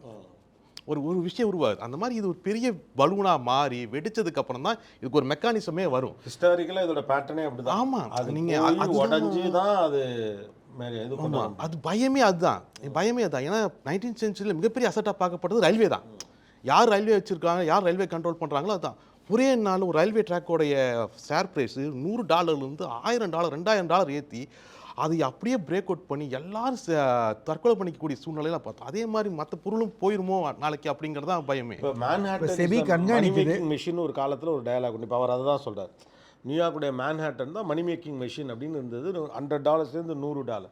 இப்போ அவர் சொல்கிறது என்னென்னா, இன்றைக்கி உலகம் முழுக்க பயன்படுத்தப்படக்கூடிய தங்கமும் இப்படி சம்மந்தம் இல்லாமல் ஸ்பூஃபிங்கில் மேலே ஏறி கீழே இறங்கி ஒரு நிதானமற்ற ஒரு பலூனாக போகுமாங்கிற ஒரு பயம் இருக்குங்கிறது அவர் அந்த ஆங்கிள் தானே நீங்கள் முன்வைக்கிறீங்க. நீங்கள் செபிங்கிற கண்ட்ரோல் இருந்தாலும் பங்குச்சந்தையில் ஊழல்கள் நடந்திருக்கு, பங்குச்சந்தையில் பெரிய பிரச்சனைகள் வந்திருக்கு. ஐஆர்டிஏ இருந்தாலும் நடக்கும். அதாவது தங்கத்துக்கோ நீங்கள் வேறு எதுக்கோ கொண்டு வந்தாலும் கூட ஏதாவது ஒன்று நடக்கும். தண்டனை தான் கொடுக்கலாம். நீங்கள் தவிர்க்கிறதுக்கான திட்டங்கள் வேறு, தண்டனைக்கான வழிமுறைகள் வேறு. தண்டனைக்கான வழிமுறைகள் இருக்குது. இன்னும் பங்கு பத்திரப்புழல்னு ஒன்று வந்து இது பத்திரப்பதிவுக்கானதையே டாக்குமெண்ட் அடிச்சு விட்டானுங்களா, 20,000 கோடிக்கு அடிச்சு விட்டான். அதுவே தெரியாமல் போச்சு. ரிலையன்ஸுங்கிற ஒரு நிறுவனத்தினுடைய ஷேரையே டூப்ளிகேட் அடிச்சு வித்துக்கிட்டு இருந்தானுங்க. அதனால் அதெல்லாம் வரத்தான் செய்யும். சார் இதுக்கெல்லாம் ஒரே ஆன்சர் அசெட் அலோகேஷன். நம்ம கிட்ட இவ்வளவுதான் கோல்டு வச்சுக்கணும், 5% 10%, அவ்வளோதான் லிமிட் பண்ணிக்கணும். அதுக்கு மேலே ஆசைப்படக்கூடாது. இப்போ நம்ம வரிசையாக இந்த 1 மார்க் கொஸ்டின் மாதிரி போயிடலாம். ஒவ்வொருத்தட்டும் ஒரு சஜஷன் கேட்குறேன். நான் எனக்கு வந்து I want to connect to the normal people. அவங்களுக்கு ஏதோ ஒரு வகையில் இதுலேருந்து ஒரு டேக்அவே வேணும். எத்தனை சதவிகிதம் நான் தங்கம் வைத்துக் கொள்ளலாம்? இப்போ என்கிட்ட 100 ரூபா இருக்குன்னா அதில் எவ்வளோ ரூபாய் தங்கத்தில் போடலாம்? 17% 20% வச்சுக்கலாம். 25%. 25 வரைக்கும். அதாவது நீங்கள் உங்களுடைய இன்வெஸ்டபிள் ஃபண்ட்ஸில் 20% அதான் இன்வெஸ்டபிள் இன்வெஸ்டபிள் நபருக்கு நபர் வேறு சொல்றது எல்லாமே இன்வெஸ்டபிள். அதான் இன்வெஸ்டபிள் ஃபண்ட்ஸ்ல வச்சுக்கிறதுனா ஒட்டுமொத்த இன்வெஸ்ட்மென்ட் பண்றது. மாத வருமானத்திலேருந்து கேட்கல, எனக்கு இன்வெஸ்ட் பண்ணுறதுக்கு 100 சேவிங்ஸ்லேருந்தும் சொல்லலை, இன்வெஸ்ட் பண்ணக்கூடிய ஃபண்ட்ஸ்லேருந்து. இல்லை அதான் சார், இந்த அளவுக்குலாம் இன்னும் பொருளாதாரத்தில் நாங்கள் வரல சார். மிச்ச காசை எங்கேயாவது போடுவோம் சார். அதை 3ஆ பிரிக்கணும், 4ஆ வகுக்கணுங்கிறதுக்குலாம் இல்லை, அது என்னன்னா அடுத்த வருஷமே தேவைப்படுறதுங்கிறது இன்வெஸ்டபிள் ஃபண்ட் இல்லை, அது சேவிங்ஸ். ஓகே, அது அடுத்த வருஷம் எனக்கு தேவைப்படும். உடனே எடுக்கணும்னா உடனே தங்கம் இறங்கி இருந்தால் எடுக்க முடியாது. அதனால ஸோ அவருடைய பெர்ஸ்பெக்டிவ்ல சேவிங்ஸ் ஒன்றை மிச்சம் இருக்குது, அந்த பணம் அதுலேருந்து 25 வரைக்கும் போகிறீங்க. இன்வெஸ்டபிள் ஃபண்ட்ஸில் 25%. உங்கள் நான் என்ன சொல்கிறேன், ஃபிசிக்கலாக இருக்கிறத விட்டுருவோம் சார். ஃபிசிக்கலாக இருக்கிறது நம்ம யூஸ் பண்ணுறோம், ஆனால் அதை வந்து நம்ம ஒரு சொத்தாக நம்ம பார்க்க வேண்டியதில்லை. அது தனி ஒரு வீடு இருக்கிற மாதிரி ஒரு தங்கம் தனி. அது தவிர ஃபினான்ஷியல் அசெட்டில் வரும்போது ஒரு 10%லேருந்து 15% வரைக்கும் ஃபினான்ஷியல் அசெட்டில் கோல்டு வச்சு. ஃபினான்ஷியல் அசெட்னா நீங்கள் மீன் பண்ணுறது அந்த ETF அந்த மாதிரி. ஓகே, முதலீட்டுக்காக செய்யக்கூடியதாக அந்த மாதிரி. போர்ட்ஃபோலியோவில் 100% இருக்கலாம் சார். அஸ் அ இன்சூரன்ஸாக ஹெட்ஜிங்காக.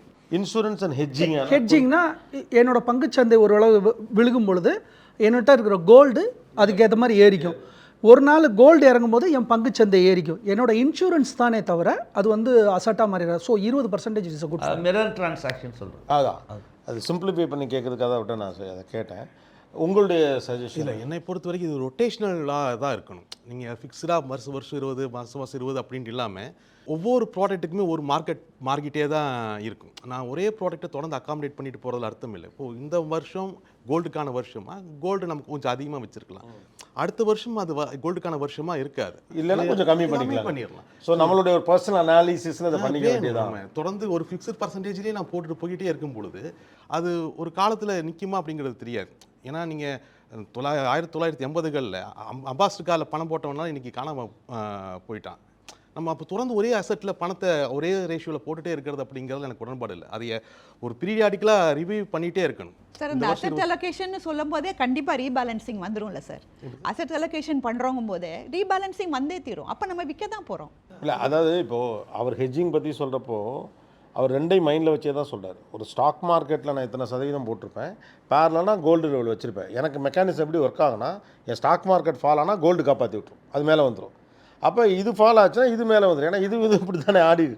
இப்போ இவர் அந்த இது கணக்குக்குள்ளே போகலை. இவர் சிம்பிளான ஒரு ஃபேமிலி லைஃப்லேருந்து சொல்கிறார், எது அப்போதைக்கு லாபம் தருமோ அதில் கொஞ்சம் கூட போடு, எது காசு வராதோ அதில் கொஞ்சம் குறைச்சி போடு. அது ஊர் கணக்கு எப்படி கண்டுபிடிக்கிறது பிரச்சனை அதுதான். இல்லை, அது என்னென்னா நாங்களாக யோசிச்சா கூட ஏதாவது பண்ணிடுறோம். பயங்கரமாக டிஸ்கஷன்லாம் நடந்தாலும் இப்போ நம்மளுடைய முடிவே தங்கம் ஏறுமா இறங்குமான்னு உறுதியாக சொல்ல முடியல. அப்போ எப்போவுமே நான் சொல்லுவேன் எங்கள் ஆஃபீஸ்லலாம், அந்த purpose of meeting is to decide when the next meeting is going to be. Oh my God. கிட்டத்தட்ட இப்போ பேனல் டிஸ்கஷன்ஸ் எல்லாம் அடுத்த பேனல் அதாவது மனுஷன் ஆண்டவன் நம்மளை எப்படி வைக்கிறான் பாருங்களேன். எந்த மீட்டிங்குமே உட்காராத ஒருத்தனை மீட்டிங்காக ஷோ பண்ண வச்சுட்டான்.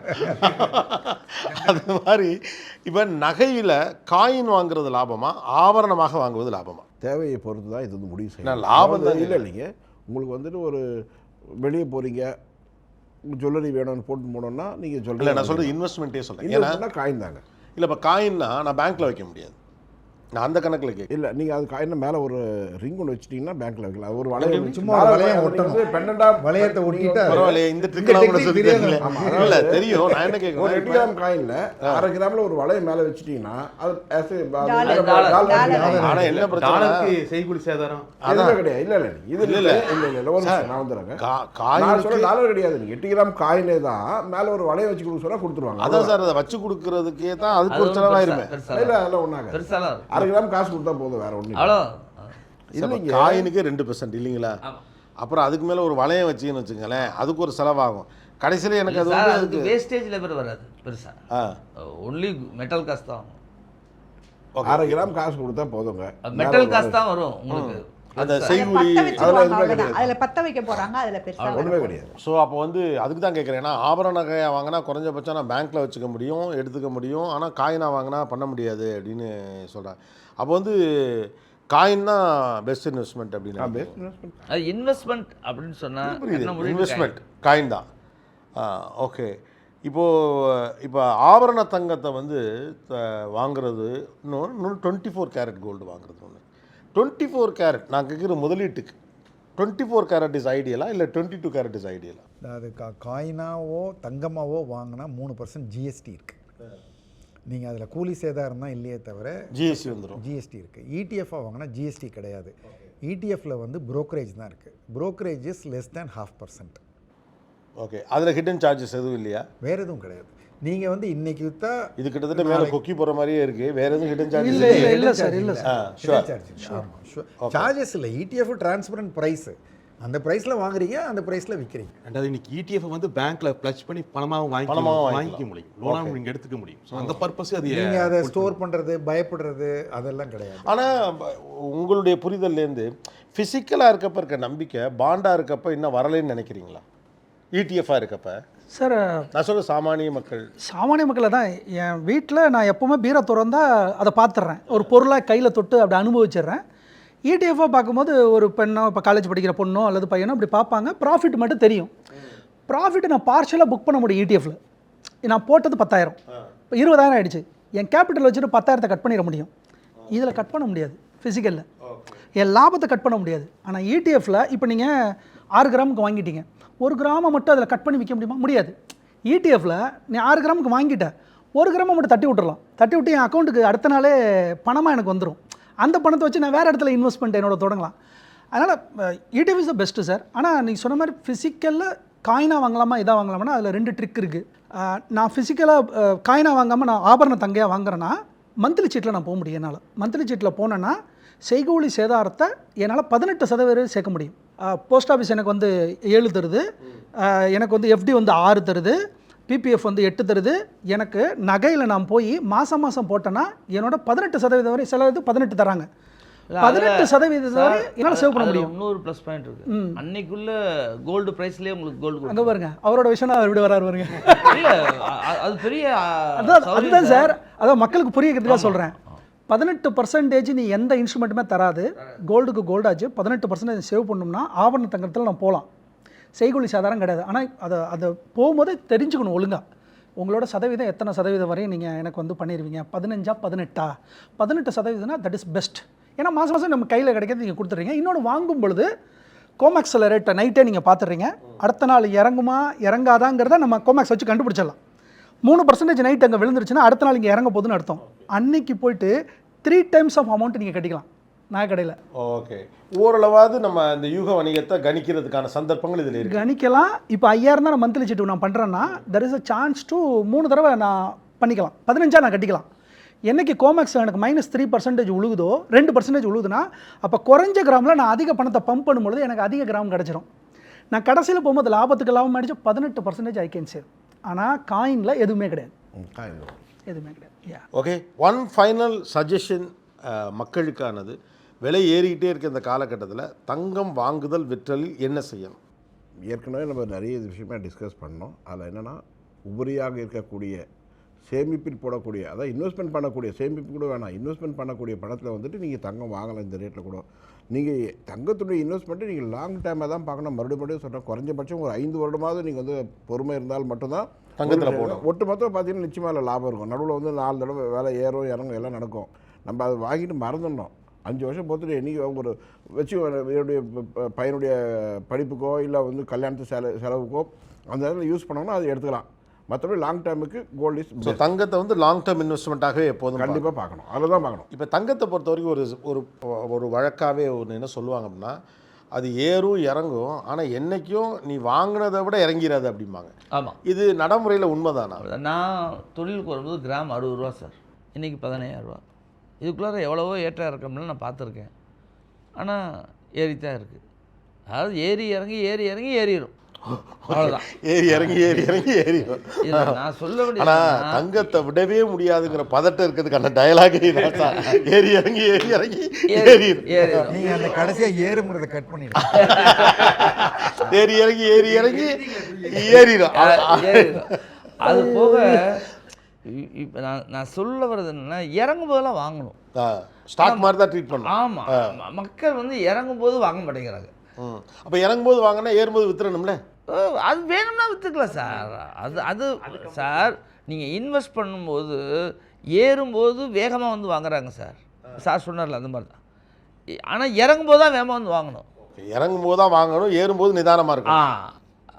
ஆனால் மக்கள் வந்து உல்டாவாக பண்ணுறாங்க.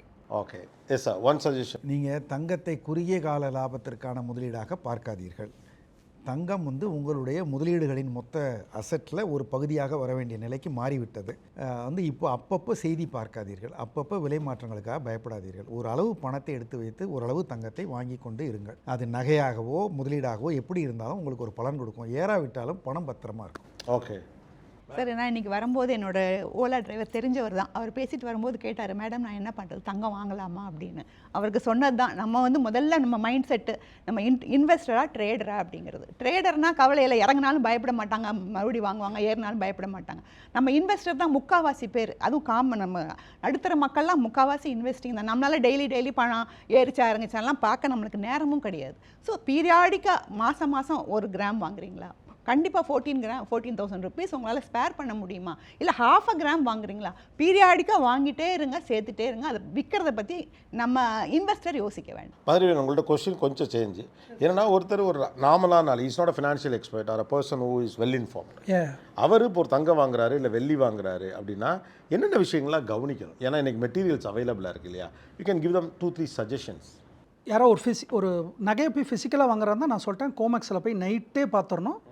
இணையத்தில் நீங்கள் நேரடியாக போய் பார்த்தாலே தெரிஞ்சிடும். அடுத்த நாள் இந்தியாவில் என்ன நடக்க போகுதுங்கிறத நைட்டே தெரிஞ்சிடும். ஒன்று, நிறையா பெண்கள் வந்து இந்த காணொலியை நீங்கள் போடும்பொழுதே தங்கம்னு நீங்கள் போட்டுட்டாலே பெண்கள் தான் இந்த காணொலியை பார்க்க போகிறாங்க. அந்த பெண்கள் முன்னாடி வந்து தங்கம் தான் போட்டால் தான் நாங்கள் வியூ போகும். ஓகே, அப்போது அந்த பெண்கள் பார்க்குறாங்க. அன்னைக்கு அந்த காலத்தில் சமையலடி பெண்களாக இருந்தாங்க, அன்னைக்கு தமிழக பெண்கள்லாம். இன்றைக்கி வளர்ந்துட்டாங்க. அந்த சமையலடி பெண்கள் தான் இந்த நகையெல்லாம் வச்சுருந்து, ஃபிசிக்கல் நகையெல்லாம் வச்சு 34,000 டன் வச்சுட்டோம். தயவு செஞ்சு புதுமை பெண்ணாக நவீன பெண்களாக மாறி ETF-க்குள்ளே உள்ளே வந்து அதில் நீங்கள் ப்ராஃபிட்டை பார்ஷியலாக புக் பண்ணுங்கள், என்ன வேணால் பண்ணுங்கள். நவீனமாக நீங்கள் உள்ளே வர்றது நல்லது, பங்கு சந்தையோடு சேர்ந்து பயணிக்கிறது நல்லது. இன்னொன்று, ஒரு பையன் ஒரு சில்வரை போய் வாங்குறான்னா, சில்வர் திரும்பவும் நாங்கள் சொன்னது 20%, அதுக்கு மினிமம் நான் 2% தான் கொடுப்பேன் சில்வர். ஏன்னா லாட்ரி டிக்கெட் அடித்தா லாட்ரி வந்தால் வருது, போனால் போகுது. 2% வச்சுக்க, அதுவும் ETF-ஆக வாங்கி வை, தவறு கிடையாது. SIP மியூச்சுவல் ஃபண்டில் இருக்குது. SIP மியூச்சுவல் ஃபண்டில் அதே தான். எக்ஸ்பென்ஸ் ரேஷியோ எங்கே கம்மியாக இருக்கோ, வருஷத்துக்கு நான் கொடுக்குற எக்ஸ்பென்ஸ், இந்த ஃபண்ட் மேனேஜருக்கு நான் எக்ஸ்பென்ஸ் ரேஷியோ கொடுப்பேன். அப்போது மியூச்சுவல் ஃபண்டில் பார்க்கும்போது எக்ஸ்பென்ஸ் ரேஷியோ பார்க்குறேன், ETF-ல பார்க்கும்போது எக்ஸ்பென்ஸ் ரேஷியோ பார்க்குறேன். அடுத்து நகைக்கடையில் பார்க்கும்பொழுது அந்த 12 மாதத்தில் யார் எனக்கு அதிக செய்கூலி சேதாரத்தை கட் பண்ணுறாங்களோ அவங்கள்ட்ட போய் வரவு வைக்கிறது சிறப்பானது ஒன்று.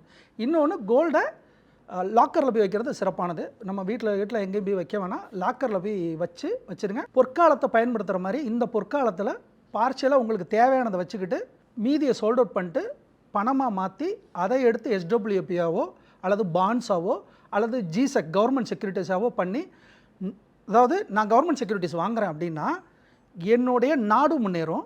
என் நாடு முன்னேறிச்சுன்னா வேலைவாய்ப்பு அங்கே அதிகமாகும், வேலைவாய்ப்பு அதிகமாச்சுன்னா பொருளாதாரம் முன்னேறும், எனக்கு இன்ட்ரெஸ்ட் வரும், மறுபடியும் எனக்கு லாபம் தான். எனக்கு இன்ட்ரெஸ்ட்டு, கவர்மெண்ட்டுக்கு லாபம், எல்லாத்துக்கும் லாபம். அதனால் லாக்கரில் வச்சேன்னா நகைக்கடைக்காரங்களுக்கு லாபம். ஆக்சுவலாக இப்போ நகைக்கடைக்காரங்களுக்கு விலையேறது லாபமோ இல்லையோ, நகை வச்சிருக்கக்கூடிய சாமானியர்கள் இப்போ தான் நம்ம இப்போ நகைக்கடைக்காரராக வேண்டிய நேரத்தில் இருக்கோம். Correct. Okay, yes, your suggestions on. சரி இல்லை சார், என்னோட பொறுத்த வரைக்கும் எல்லா இன்வெஸ்ட்மெண்ட்டுமே ரிஸ்க்கு தான். ஓகே, ஸோ தங்கம் மாவட்டத்தில் வேறு எந்த இன்வெஸ்ட்மெண்ட்ஸாக இருக்கட்டும், குறிப்பிட்ட காலத்துக்கு ஒரு தடவை அதை பணமாகவே மாற்றி ரொட்டேட் பண்ணுறது தான் சிறந்த வாய்ப்பு. ஏன்னா இங்கே நிலையான ரிட்டர்ன்ஸ் தரக்கூடிய எந்த இன்வெஸ்ட்மெண்ட்ஸுமே கிடையாது, ஹிஸ்ட்ரியை பார்த்தாலுமே. அப்போ நான் தங்கமாக எவ்வளோ வச்சுருக்கீங்கிறது பிரச்சனையும் இல்லை, அதை அப்படியே ஒரு 10 வருஷம் 20 வருஷம் கடத்தாதீங்க. ஏன்னா ஒரு தங்கத்தை எடுத்துகிட்டு போய் நிறைய கடையில் கொடுத்து அரிசி வாங்க முடியுமாங்கிறது தெரியல, அது காசாக மாறுற வரைக்கும் தான் அதோட பலன். இப்போது எல்லா இன்வெஸ்ட்மெண்ட்ஸுமே இன்க்ளூடிங் கோல்டு, கொஞ்ச நாளைக்கு ஒரு தடவை அதிலிருந்து ஒரு ப்ராஃபிட்டை வெளியெடுத்துக்கிட்டே இருங்க. அப்போ அது மறுபடியும் கம்மியாகும்போது உள்ளே போடலாம். ஸோ நிரந்தரமான இன்வெஸ்ட்மெண்ட்டாக வைக்க வேண்டாங்கிறது தான் என்னுடைய suggestion. Thank you to the panel. ரொம்ப இன்ட்ரெஸ்டிங்கான ஒரு இது ஸ்டார்டிங் தங்கத்தில் தொடங்கி இன்வெஸ்ட்மெண்ட்டுடைய மெக்கானிசம் வரைக்கும் பேசியிருக்கோம். பட் அடிப்படையாக ஓவராலாக இந்த பேனலில் இந்த கோபிநாத் ரவுண்ட் டேபிள் இன்றைக்கி பேசுனதில் புரிந்ததுன்னா விலை ஏறுது அப்படிங்கிறதுக்காண்டி அவர் சொன்ன மாதிரி ஃபியர் ஆஃப் மிஸ்ஸிங் அவுட்னு தடன்னு ஓடாதீங்கிறாங்க. நகைக்கடை உரிமையாளர்களே சொல்கிறதுனா விலை ஏறும்போது நிதானமாக இருங்க, இன்னும் ஏறும்னு. ஆனால் ஒன்று இருக்குது, விழுமான்னு தெரியாது, ஆனால் விழாதுன்னு சொல்ல முடியாது. ஓகே, தங்கத்தை பொறுத்த வரைக்கும் இவ்வளவு தான் யூகிக்க முடியும் அப்படின்னு நினைக்கிறோம். இந்த மார்க்கெட் எப்படி ஆப்ரேட் ஆகுறதுக்கான ஒரு கிளியர் மெக்கானிசம் இல்லை, ஒரு ட்ராக் ரெக்கார்டை வச்சு இதோடைய ஃப்யூச்சரை கணிக்க முடியாத ஒரு துறையாக இது இருக்கிற காரணம். ஏன்னா ஒவ்வொரு காலகட்டத்திலும் இதோடைய ரேலிக்கு ஒவ்வொரு ரீசன்ஸ் இருக்குது.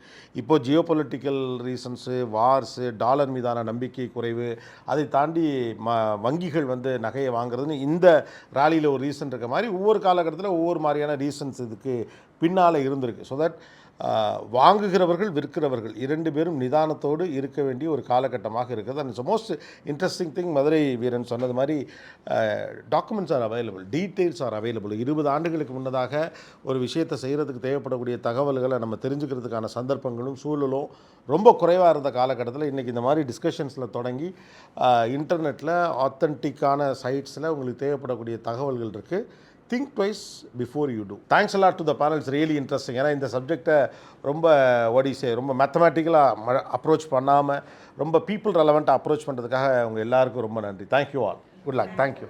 Best wishes. Thank you. Gopinath's Roundtable with Financial Experts. Title sponsor Allies Blue. Online trading platform for stock market investing. And Grand Royal Tours. உங்க ஒவ்வொரு ட்ரிப்பையும் ஸ்வீட் மெமரிஸ் ஆக்க Grand Royal Toursக்கு வாங்க. Powered by Howda Pay. Powered by WorkUp, a unified platform for finance, accounts and HR. Kartipuram 200 acres township in Coimbatore. Ready to construct premium villa plots and commercial villa plots with world-class infrastructure. Arabian Garden Seafood Restaurant. Ever fresh and ever delicious seafood dishes இப்போது தமிழகமெங்கும். Doctor Sreevarma wellness, அனைத்து நோய்களுக்குமான ஆயுர்வேத மருத்துவம் தமிழகமெங்கும். Social Eagle AI and Digital Marketing Academy, Tamilnadu's #1 trusted learning platform. Naturals, world's fastest growing salon chain. Air Fiber Wi-Fi all-in-one plans. Wi-Fi plus OTT plus IPTV. Pay 6 and get 6 months free. Allies Blue online trading platform and Grand Royal Tours presents Begin Woods Gopinath's Roundtable with Financial Experts. Powered by Howda Pay, powered by WorkBeam. Kartipuram, Coimbatore 200-acre Dream Township premium plots. Arabian Garden Seafood Restaurant. Dr. Srivarma Oil Tarum Ayurveda. Social Eagle AI and Digital Marketing Academy, Tamil Nadu's #1 trusted learning platform. Naturals, world's fastest growing saloon chain. Air Fiber Wi-Fi.